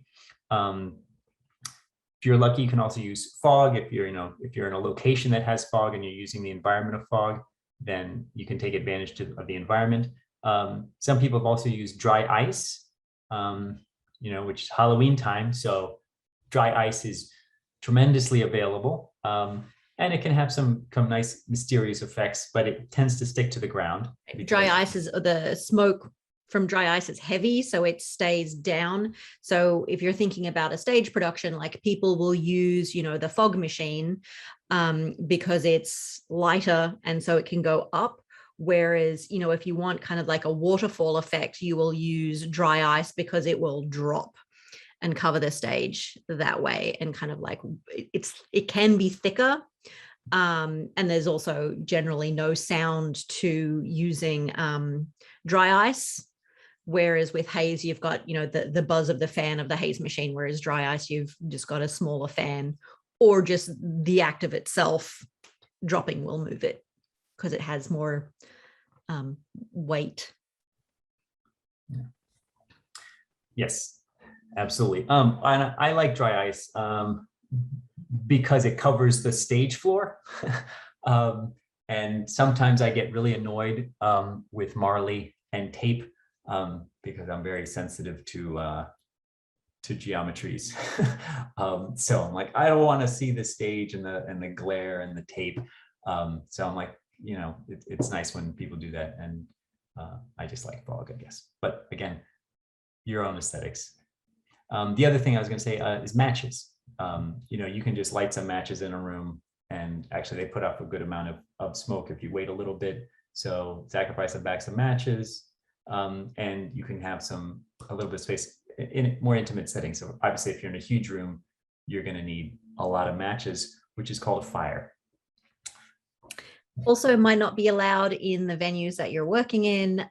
Fog is generally safe and doesn't trip fire alarms, although I have tripped fire alarms with fog machines, depending on how sensitive the venue's smoke detectors are. For example, when I worked in a museum, I would set off smoke detectors all the time when we were working on the stage. So yeah, and often fire is not allowed in most venues. But fog generally is. Also thinking of like your respiratory issues, anything is going to cause a little bit of, if you have a respiratory issue, anything that causes smoke or haze or fog is going to affect your breathing. They say it doesn't, but realistically it still does. Yeah. All right, so we have just a few minutes left, so I'm going to actually hammer through a fair amount of audio. Okay, why do we care about audio? Well, it depends if we are capturing audio live as we're dancing, or if it's going to be added later. And we want it to sound as good as possible, because if we're dancing, we want it, the whole thing to work together and not have poor audio quality. Yeah. So a lot of people feel that you can sacrifice video, but you don't want to sacrifice audio. Because if something gets glitchy in video, like we were just watching the film, before with the dancers that were moving, and I was down to 5 frames a second. But if the audio had paused, and then it really breaks up your suspension of disbelief. So we are actually very sensitive to audio. Maybe I'm making this up right now, but I wonder if that's because our ears never just click off, but our eyes, we blink all the time, right? We blink all the time, things go dark, and then it comes back and we don't really care. We're like, we can ignore that. It was fine, I skipped it. But our hearing is continuous all the time. We are always monitoring our hearing. So I don't know if that's the reason why audio is so important, but it's important, and it'll maintain your space. When people are creating audio for videos and film, they are actually using a tremendous amount of tracks to create an ambiance. It's a bit like composition visually. If you have empty spots in your composition where, you know, half the room is missing, you're going to notice. And in audio, when you want to create a space, you have multiple levels of things that are happening. Like even in the space that you're in, you might have traffic in the background, a dog barking, birds, footsteps from something else happening. As soon as the water turns on, you want to hear the water that's happening. If somebody takes a footstep, you want to hear that. So as you can see in this image, having a lot of audio tracks, while an advanced, certainly setting, for every instance isn't uncommon. And as beginners or intermediates, it can be definitely overwhelming to be like, crap, I don't even know what to put in these other tracks, right? Like there was a dancer, we were dancing. That's all the sounds that there was, right? And you know, that's a bit fair. And what happens is, you know, you have your microphone or you have your camera and you're recording and your camera is already pulling in all the layers that's happening. They're just not discrete layers, right? Because your camera is just mashing them all together in your camera with the microphone. So it's like, it's picking up the dancers, it's picking up the motorcycle, it's picking up the truck, it's picking up the baby crying, it's picking up everything. But if you want to direct people's kind of like acoustics landscape, then you might want to pull all that down and just emphasize a few things. So that's where you want to be recording sound that you really want. And For then example, like just to give examples of this, if you're a tap dancer and you're filming a tap piece, we need to hear your feet. We need to hear that sound of the taps, which you don't get. I mean, you do get just from the camera, but often filming, and even on stage, there'll be floor mics that are either on the floor or underneath the floor to capture that audio that is then mixed back in later. Yeah. So yes, certainly when you're doing tap's essential. The other thing I really like when I'm recording people is breath. I feel like dance and breath is really significant. It tells you a lot about where the dancers are, and it's also part of empathy. You can hear someone breathing and you know a bit more about how they're feeling. So record the sound and see if you can record their breath as well. Sometimes that might mean using a lavalier mic, and get, you know, this is what a lavalier looks like. It's just these little ones and they clip in, and you pin that onto the dancer, and you can record their breath separate from the background music that might be playing, so you can hear them. Now, systems wise, I'm going to step back from lavaliers for a second and just go into some technical aspects of this. And in the brief time that I have, there, just like in color, there was bit depth. In audio, there's also bit depth. The take home for this is to use 24-bit, 48 kilohertz uncompressed audio. 24-bit, 48 kilohertz uncompressed. Generally expressed as 48K. 48K, right? 48K HZ. And that's because, you know, our human hearing goes something between like 35 to 40 hertz, which is, does anybody know what a hertz is? So 1 hertz is 1 oscillation per second. So the sound goes up, down, and up. That's 1 hertz if it happens in 1 second. When something goes up and down 48 times in 1 second, that's 48 hertz. And it's just analogous to like a sine wave. How many sine waves in 1 second? So our hearing goes from about 30 oscillations per second, 35 oscillations per second, up to 20,000 oscillations per second. So that's the human hearing spectrum, 35 to 20,000. And when you record at 48 kilohertz, you will record, that's the number of times you're making a little sample of the audio that you're hearing. And remember I said 20,000 for the upper end, that's the super high tones. I can't mimic that, but that's like a super high pitch. This is 22,000 hertz. In order to sample that effectively using digital recorders, you need 48,000. You need twice that in your audio spectrum sampling rate. So just remember 24, 48.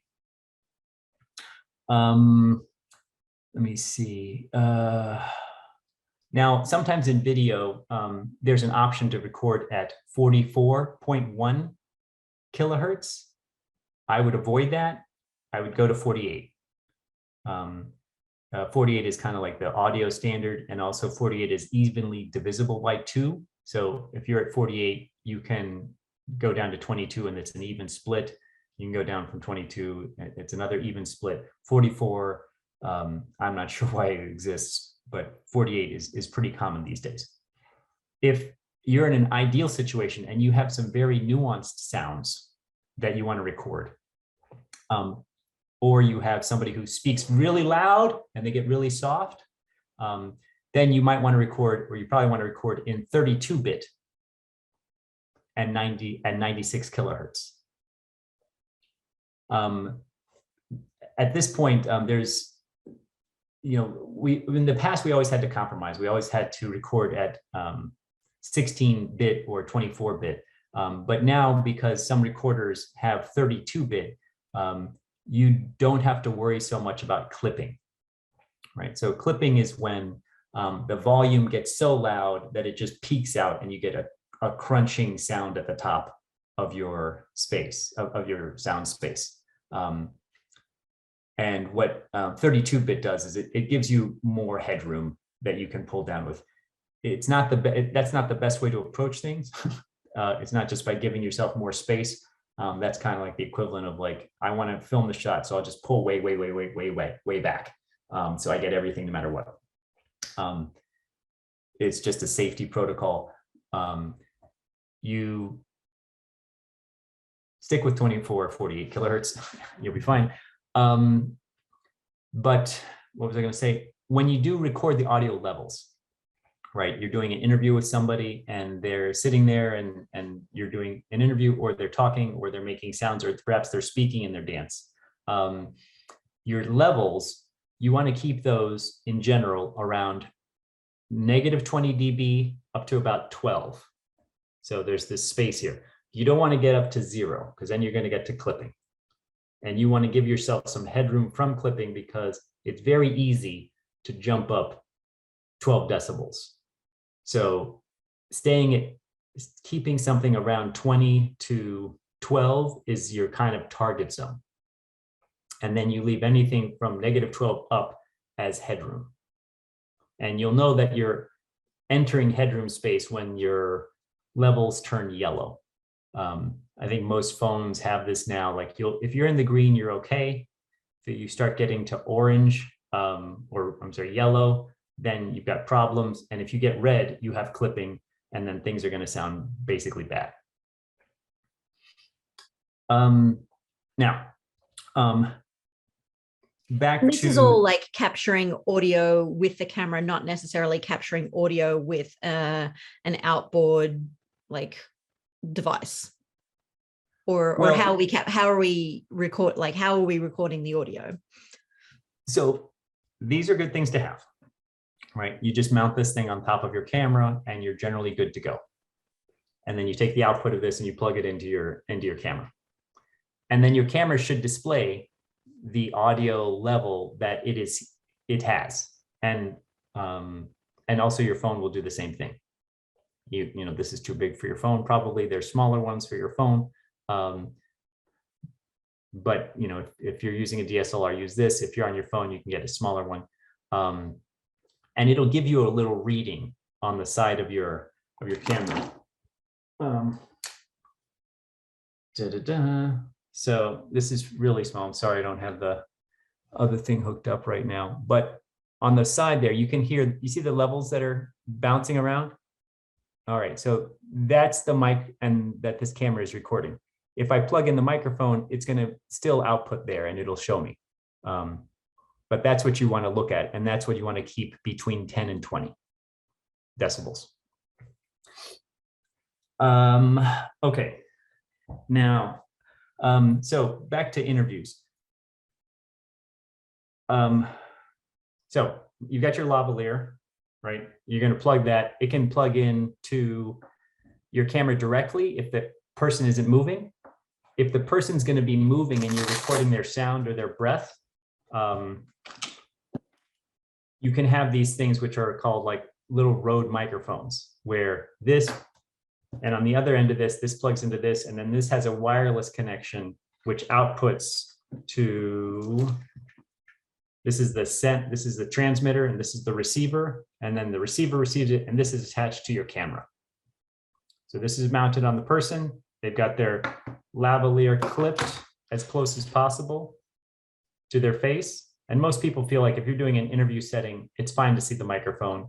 If you're trying to hide the microphone, like you don't want people to know that this is a movie, you know, you don't want to break that disbelief, then you want to hide it and put it someplace where it's not as obvious or just out of frame.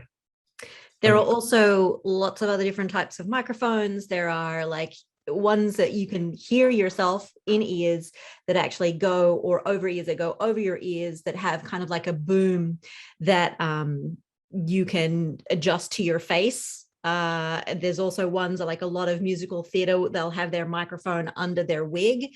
And so the mic is actually like right there and it's taped under their wig. And then all of the cable is under their wig and under their costume.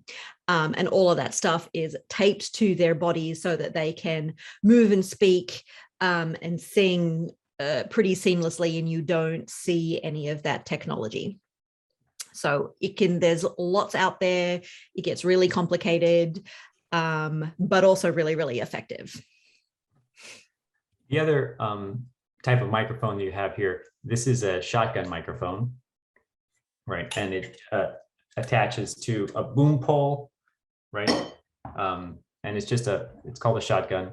They're directional. So, you know, it picks up sound better when it's pointed at than the side direction.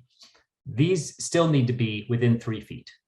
If you're going to record somebody and you're using a shotgun, or even if you're using something, you know, like this, they're really only effective within 3 feet if you have a quiet space. If it gets loud, they're going to pick up a lot of lateral sounds. So you want to get as close as possible with the microphone, and hopefully within 3 feet. A lot of, like, you might see YouTube videos and people just put it right out of frame. But I find lavaliers to work extremely well. And I would, you know, do you have any questions about lavaliers or mics? And you can buy, you know, like a lav mic that plugs into your phone for less than $50. They are really quite cheap. And I forgot to mention this. If you're going to be using this thing, has a battery within it, so it's powered and is providing signal, and it'll show in your camera what the level is. This one does not have a battery in it, right? So this one is not powered, and you're going to need what's called phantom power for something like this. So on your recorder, it'll ask you if you need phantom power. And if you're using a microphone that's like a shotgun with no power, then you have to provide it, and that's called phantom power. Let me think. Anything else? You, at the tip of the microphone, right? You can see, that might be easier to see there in the contrast now. This has 2 black rings. And it has 2 black rings because that means it's got a left and a right channel. So that's stereo, effectively, or dual mono. If you have a plug and it only has a single ring, then that's really only 1 channel, and that's mono. So when you look at these, these kind of like indicate whether you have that. And it's also called unbalanced. This is considered unbalanced because it's monochannel. And if it's got 2 rings, it's balanced. That has to do with signal quality. If you have a choice, get balanced, which is 2 rings. 2 rings is better than 1. Just think of balance as terms of like, you have better balance when you're on 2 feet. Audio, you have better balance when you have a balanced signal and you have left and right. Frank, do you have any inputs here? I'm very passionate about sound. What Enki showed with the editing screen, with all those different layers of sound, with all the different waveforms, and how you layer those on top of each other, you can really get in depth with exactly what you want people to hear. I'd encourage you, there is something called field sound, which is while you're out there shooting, you're recording the sound, but keep in mind too that you could always go back and re-record sounds and add them in. So when Enki was talking about the breathing, don't fret if you didn't get the breathing while it was going on. You could always go back and get the person breathing and add that in at a lower level of volume to have just that little undertone, right? And give the world really atmospheric feeling to it. You know, I mean, I was outside not too long ago, because I go outside every once in a while, and I just closed my eyes and I was listening to all the sounds that I heard. And there was some mariachi music in the background. There were some people talking. There was a dog, the motorcycle, all those things, right? And the conversation I was having, of course, was at the forefront. That's what I could hear, right? But if in film or in any type of thing that we want people to really understand the atmosphere, you could add in the dog bark, and it really does flesh out the world. And it doesn't have to be a dog bark like, oh, it's right in my ear, right? It could be off in the distance. It could be off in the distance on just one side. And it just makes the world feel more evolved. So I would encourage you guys to experiment with it, add in different sounds, go around, close your eyes when you're on set, wherever you're shooting, and hear certain things, and try to add in little tiny subtleties that really does make the world feel more lived and more real. Because as Enki said, and I completely agree, you can get over bad video. We have a higher threshold for it. If it's kind of grainy, not really that big a deal. We got banding in the background, not that big a deal. As soon as we start to hear, we check out, and we cannot enjoy the work as it is. So simplicity is better. Get the simple stuff done, and then start to have some fun and really put in some really cool stuff. And I think also just to add, like if we're shooting in an environment that is outside of a black box, I mean, a black box we kind of think of as a blank space, but there is a sound to every room that you're in, which creates atmosphere and fullness. How does the sound of a voice or a body in motion or a feet on the floor differ between a black box space, differ in a wood room, or like we were talking about Burger Park, how does a body in space sound different, or a voice in space sound different in one of the Burger Park mansions as opposed to the dance center at Columbia College?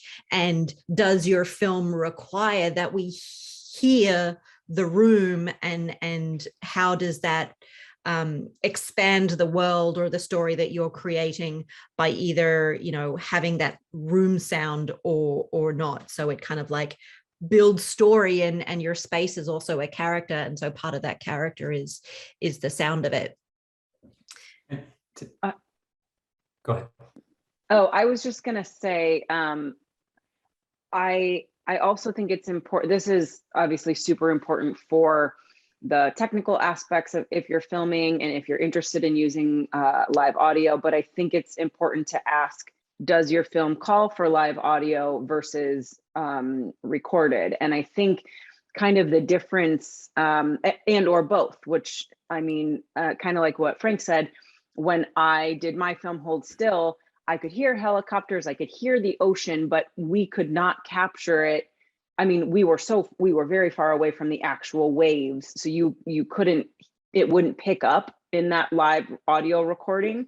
And not to mention there were other people walking around. So we actually couldn't use any of our live audio. So I later went to a different part of the location and just recorded sound for a minute and brought in the waves and brought in I think I actually got the wave recording from like the internet. Even though I could hear the ocean on location, it wasn't good enough to pick up in the film.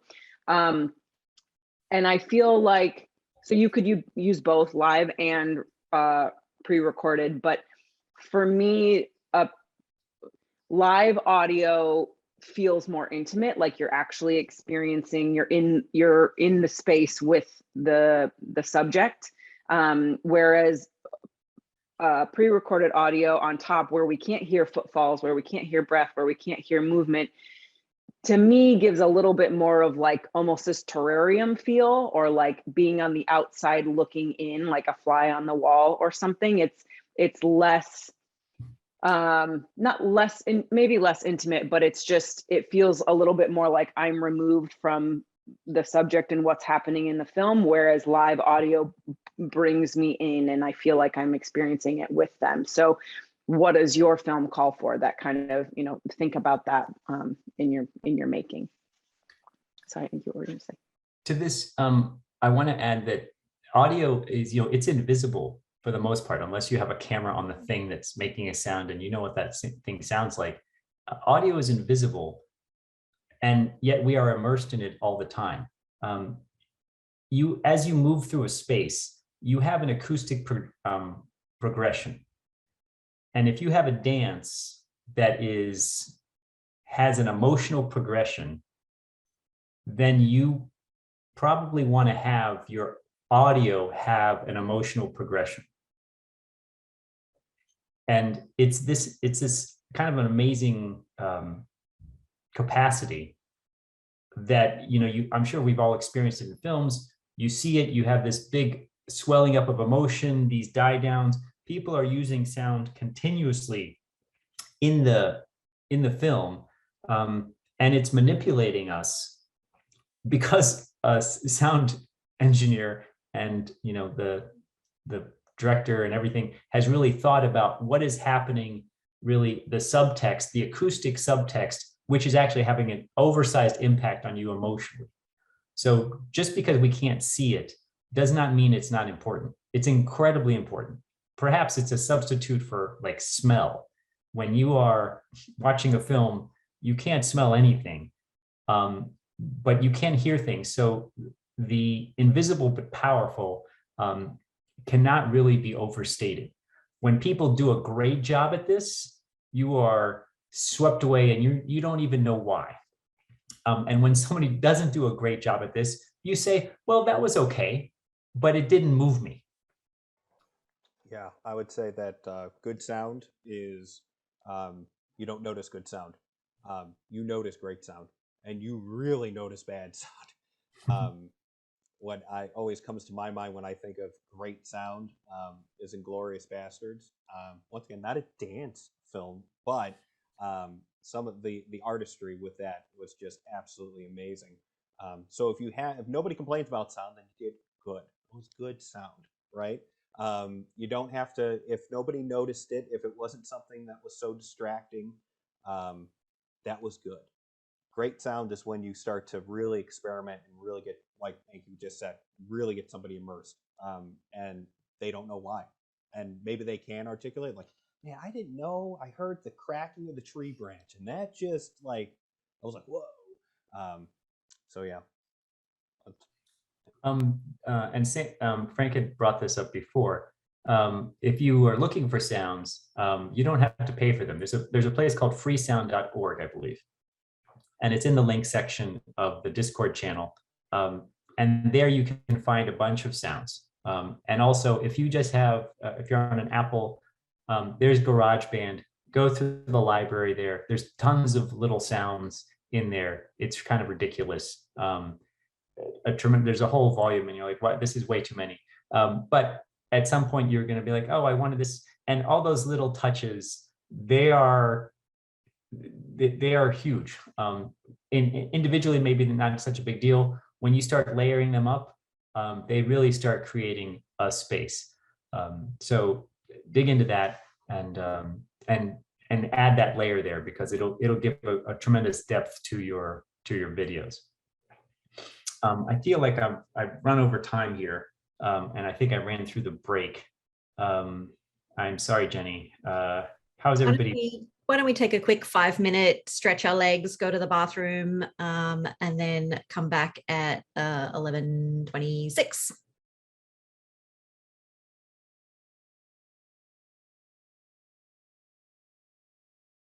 Question for where can people see the past workshops if they want to see? Are those posted yet to Discord? We haven't posted them to Discord, but I think we can. Frank, if you can do that, or did you want me to get Kennedy to do those links? Right now, we've just been emailing everyone who signed up those links, and then once we've finished the course, then we'll actually kind of like, because right now they're more private, so that we can track who is viewing. Okay, so they're not available yet, but they will be. Okay. Yeah, they're not available publicly. It's just anyone who is registered has them. Okay. Just for grant purposes. Frank, and we can't hear you very well. Your mic is a little low. So yeah, just for grant purposes right now, we're tracking the number of people who view the videos. And then once we wrap up, then we will publish publicly.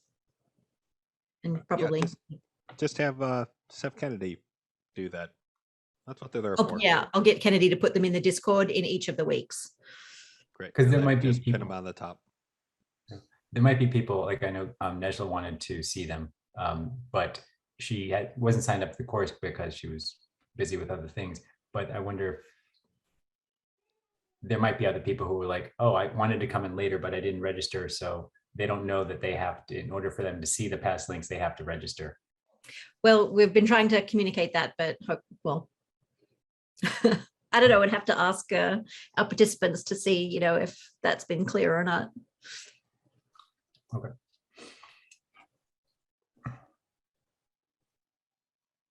Did I go? Okay. So just a little project going off of the idea of movement direction and directing the camera as well as the space. So capturing two sequences. So thinking of, this is very much in my wheelhouse just because of the work that I was doing with Lauren, but this idea of a still life or directing the space. So still life paintings, the arrangement of the objects, the lighting, everything is very specific, and you're directing that space, right? You're presenting what it is that you want us as the viewer to see. So unfortunately, I'm assuming most of you don't have a camera operator there with you. So you are the camera operator and you are the performer, or the subject. One shot, think about arranging your space. It could be a very small, it could be something on a table, whatever, thinking about light, thinking about arrangement and viewpoint for where you're going to place the camera. Then you moving within that space. It doesn't have to be dance movement. It could be picking up a cup and moving it somewhere else, but you are moving within those surroundings. Again, it could be on a table and the movement is just your hands. It could be in a room and your whole body is moving through, but you're directing yourself as the mover in this case. And again, unfortunately, we can't have mover moving and camera moving because we're taking on all those roles. So in one thing, you will be moving within the space. Again, it does not have to be dance-like at all. It could be incredibly pedestrian. And then the other version is the camera movement. So taking that same setup that you make, again, whether it's on your table, whether it's an entire room, and intentionally directing the camera and moving it in ways that you're showing us as the viewer exactly what it is you want us to see. So, and thinking of, it doesn't have to be a story like a narrative of this cup has a magic, goes on an adventure. It doesn't have to be a story, but but whatever you're engaging with as the mover or the camera, see if you can try to tell the same kind of story or show the same kind of idea. Does that make sense? So we're seeing, you're directing our eye because of the movement with the camera, as well as you're directing our eye because of your physical movement within the space. Is that helpful in explaining that? And again, it can be as dancey as you want, it can be as pedestrian as you want, but try to make the movement of the camera intentional as well as the movement of your body. Yeah, Enki. So it's interesting. You were saying that we can't, I'm not sure what the restrictions are, because I was thinking if I'm going to film, like if I was going to film my hand and I was going to move the camera with that, I could film this. So how does that work as a possibility? Like, what are the constraints again? Like, and how does that work in this circumstance? I didn't think of that, but you're right, you could do that. Good question.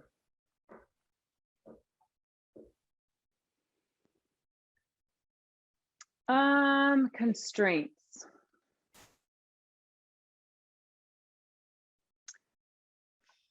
I'm gonna say I don't have an answer for that. So then I'm thinking, what are the constraints? What are the? Okay, so oh yes, okay, this is better. So that's a great idea, and I'm sure you're going to come up with something very interesting. My thought behind the assignment was, how can you engage us with a static camera but movement, as well as how can you engage us with a moving camera and static subjects? I think that was kind of my thought, because both are equally important and both can be used in the same film. So I feel like saying go for what you were going to do, because I'm sure it would be interesting, and also that was my intent behind the assignment. Does that make sense? Yeah. So one is we have a static camera and motion, and the other one we have a moving camera and static subject. Yes, exactly. And in a better situation, you have someone that can help you do both of those things, or you're just really crafty with moving both. So, but that is the assignment. So if you can upload 2 videos, again, they don't have to be like a minute or less, probably is good. But one is moving camera, static subjects. The other is static camera, moving subject. Yeah.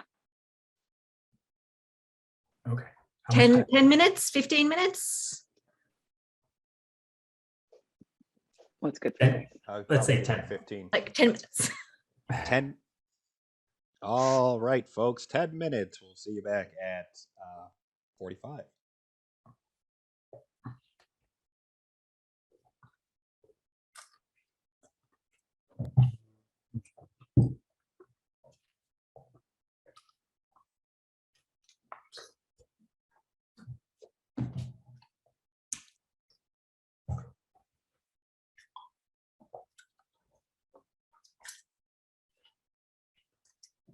All righty.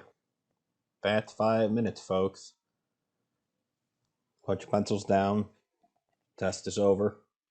If you have any links, please drop them into the Discord channel underneath Workshop 5. That'd be fantastic. Mine is still uploading. It's going very slow for some reason today.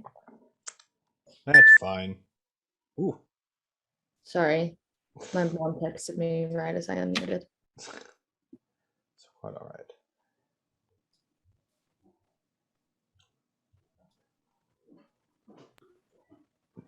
Yeah, mine's still uploading. Still uploading. And Larissa is the first one across the finish line.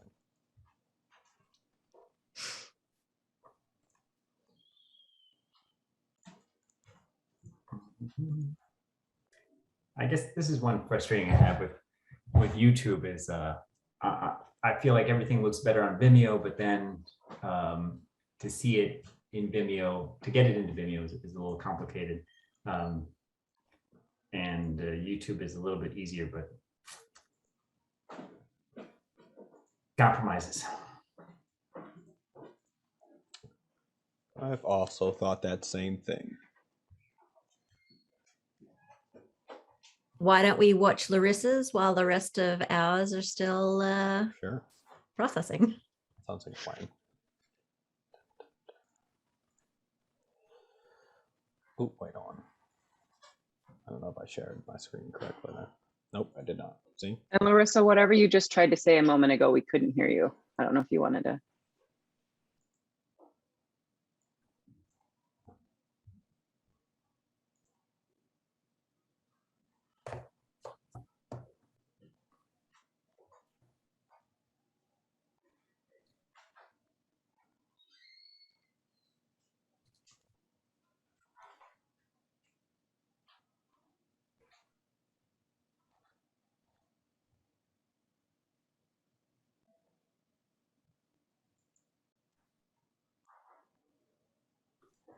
That's great.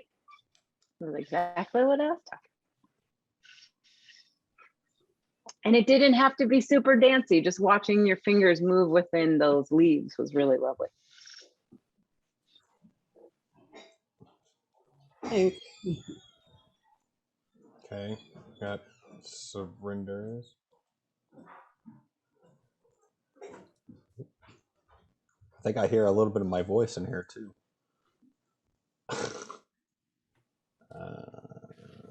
Okay, there we go. Oh, now I'm getting like a gajillion messages all at the same time. There we go. 5 minutes left.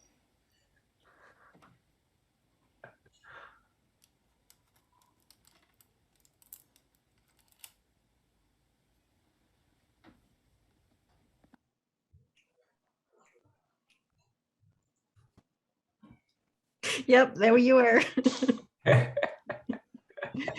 Sound is so important.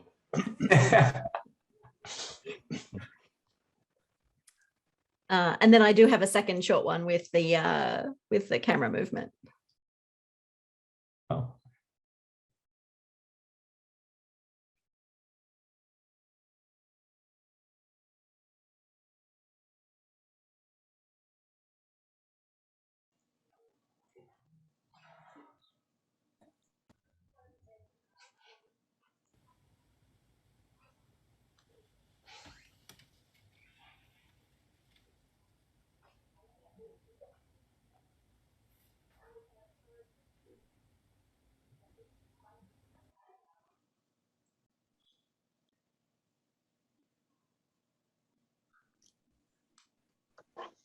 Right. Frank, I wasn't able, mine's not working to Vimeo, but I put it on my computer and I can screen share if you want me to do that. Sure. Okay. But if other Let's people's do- have come in, let's do theirs. Yeah, let's do Claire's real quick. Both my videos are in one because I ran out of time. It makes more sense. Surrender, I think we're of like the same mind and spirit. I've noticed through these workshops.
Nice.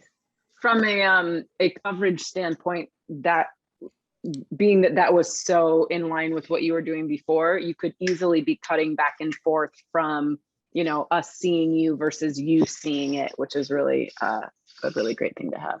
That's nice.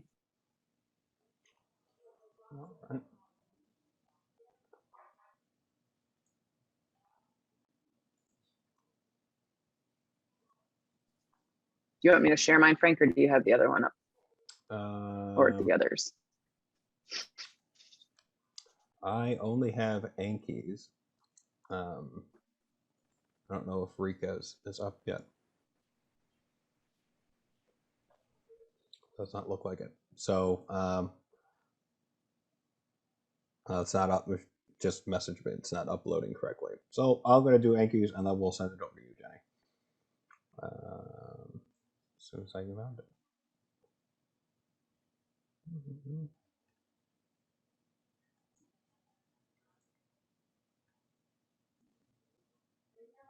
Oh. No.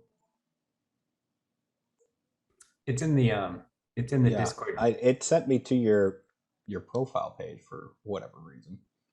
First. I don't know why I did that. Okay, here we go. Yep, share screen.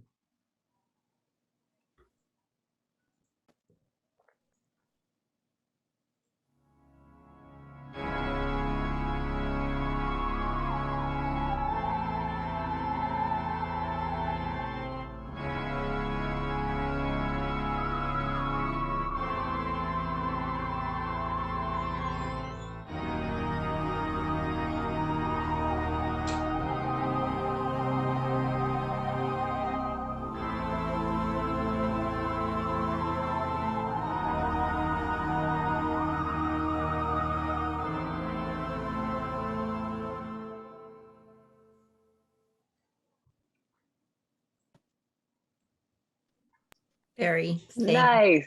That was lovely. I don't know if it was dramatic enough.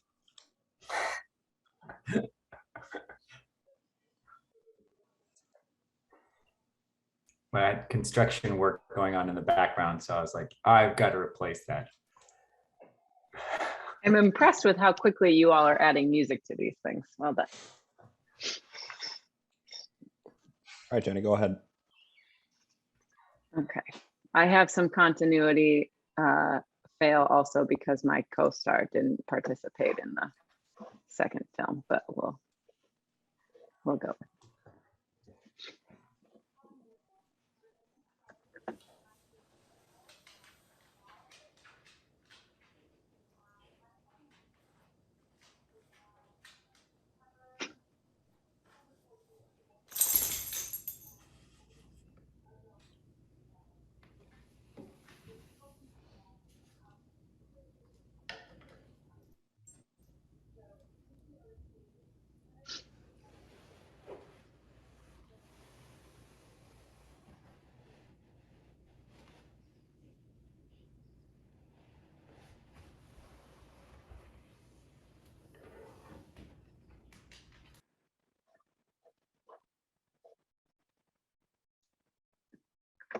It's also possible you are watching nothing but her during that, and I wouldn't blame you for that either.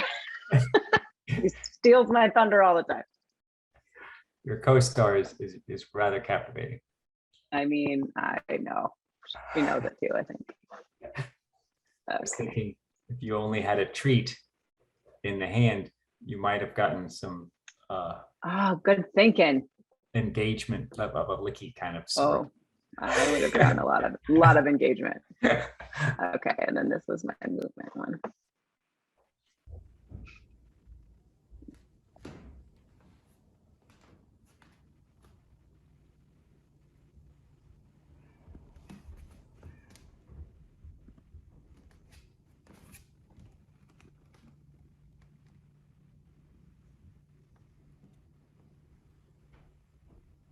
I realized I forgot.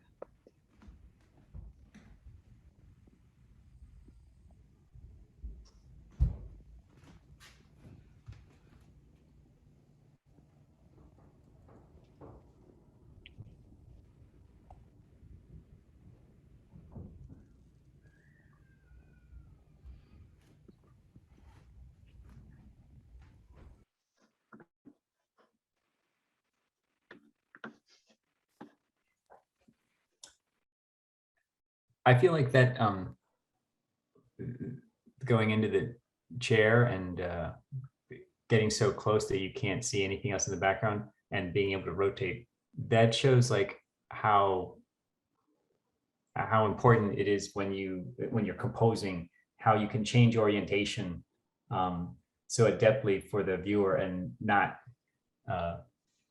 like do it nicely, or at least like background plays such a huge role in perspective and orienting the audience. Like we really use the background for orientation. Yeah, and I actually, sometimes when you're filming, it flips itself on what it is, and that happened. And I did actually, in playing it, flip it, and it made some of it sit better, and I feel like it made some of it a little more disorienting. So yeah, if I'd had more time, I would have reshot it and like been more specific with that. But yeah, totally. But that actually is really important for any filmmaker working with a cell phone, is how to lock your orientation in the camera, that you want to have control over that, because as soon as you start flipping the camera over, you don't sure when it's going to, what it's going to do, what it's going to flip. So locking that is huge. It's easy with a DSLR because up is up, but on a cell phone, you want to make sure you can lock that. Yeah. So Rika did just post theirs in Discord, but it's still processing. Yeah, it's still processing. Uploading like a 32 gigabyte file here. Well, I think we've got a couple more minutes if people can hang out. Does anyone have any questions or thoughts or comments? Claire, I really liked your POV. All the POV shots were really kind of cool. Even when you had the Hamlet book in your hand, I was like, hey, look at that. That looks pretty cool. I like that. And just like what Jenny said, cutting those up and putting those all in there. And you're a filmmaker. Look at that. You got the establishing shot and you got all the close-ups. In this time, does anybody have any other questions for anything that Jenny was talking about or I was talking about?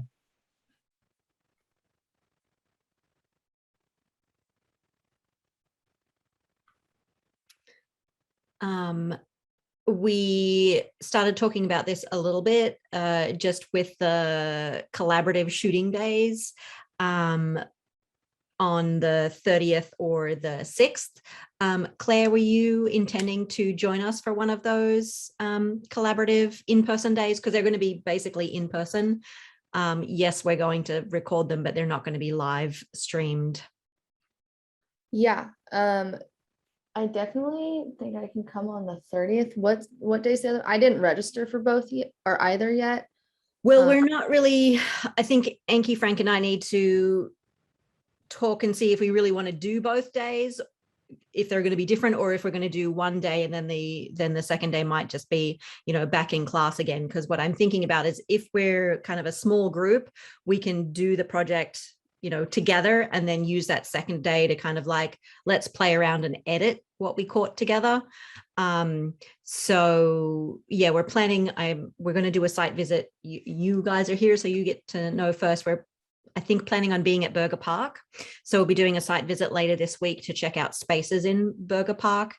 And then, you know, like if you're starting to percolate on some ideas that you can come in with that we can play around with, we'll certainly have like tasks, and we'll kind of like go through the process of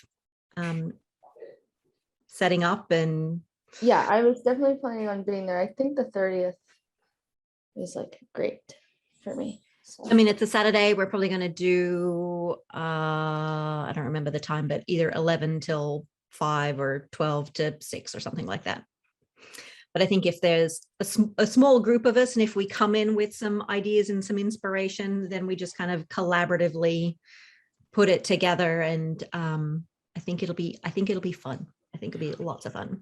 Rika just put in the chat that the 30th works well for them too, so that's perfect. And it's uploaded and processed. So here we go. Apparently 32 gigabytes large. this short film. It might have been with the export too. It really depends on the codec that you use for exporting.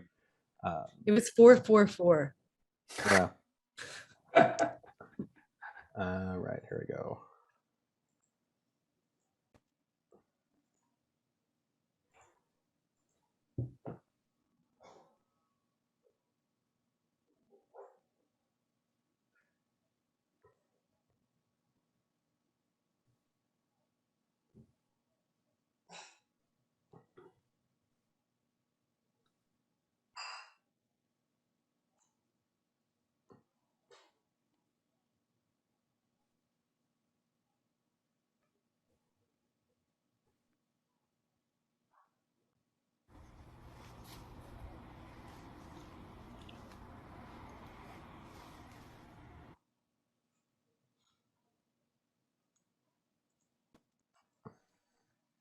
Several different points of view. Nice.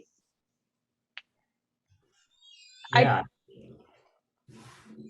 Yeah, that's just the you don't need a lot. Like already right there, we had several different camera angles, the same movement being repeated, but like that's what I think is like less is more, and you don't need a ton of stuff for these things.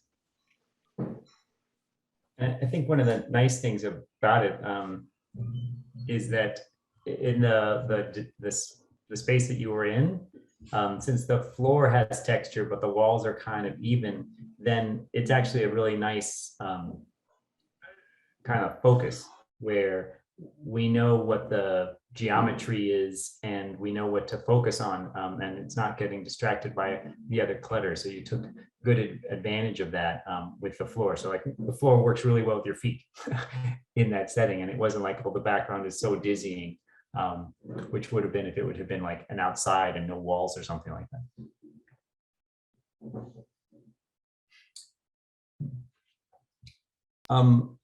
For the 30th, how many people that are here are going to be there? 2, 3, all 3 of you, and 4. Okay, great, because then that means we can maybe cater something to one of you who wants to do the choreography, and maybe we can have Claire do some of the choreography, and we'll figure out who the participants are going to be or something like that, so we can figure out like roles of what could happen. We'll see what the space is like. That could be neat. We're just going to yell switch really loudly, and then everybody's got to rotate to the right. So yeah, I mean, Kennedy and I will email the rest of the people who were signed up for those. Yeah, red light, green light, something like that. Be a little Squid Game right there. We'll email the rest of the participants and see who is confirmed and committed to coming, and we can pop you in groups, but we'll have a discussion to be like, since you 3 have been showing up very regularly and you seem to know each other, that maybe in these discrete groups that, you know, you 3 can work together. And then I think there might be another couple of people, but it might be a couple of different groups. So maybe, you know, Claire, if you have like 30 seconds of choreography. Rika, if you have 30 seconds of choreography. Larissa, if you have 30 seconds of things that you want a body to do. Not necessarily that you have to move, but I am also available as a moving body in space. So I think it's going to be fun to kind of like be in person and play. But we'll have more about that next class. So we don't have a second class this week. And next week we are back on Thursday.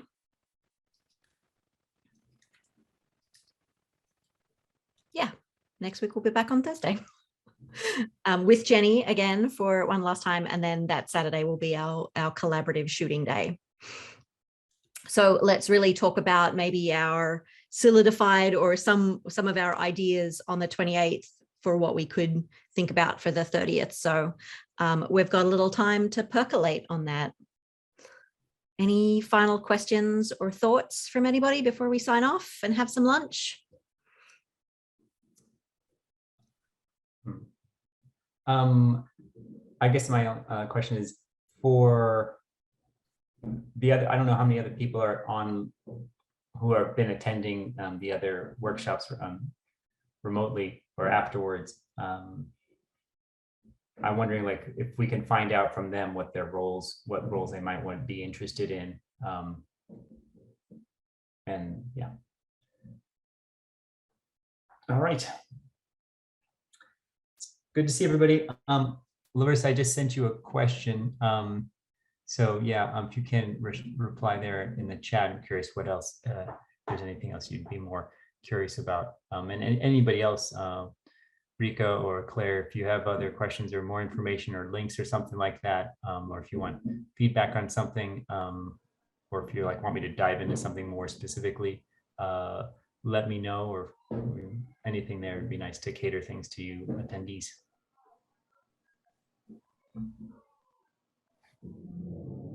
Alrighty. Ciao. Bye, people. Thanks, everyone.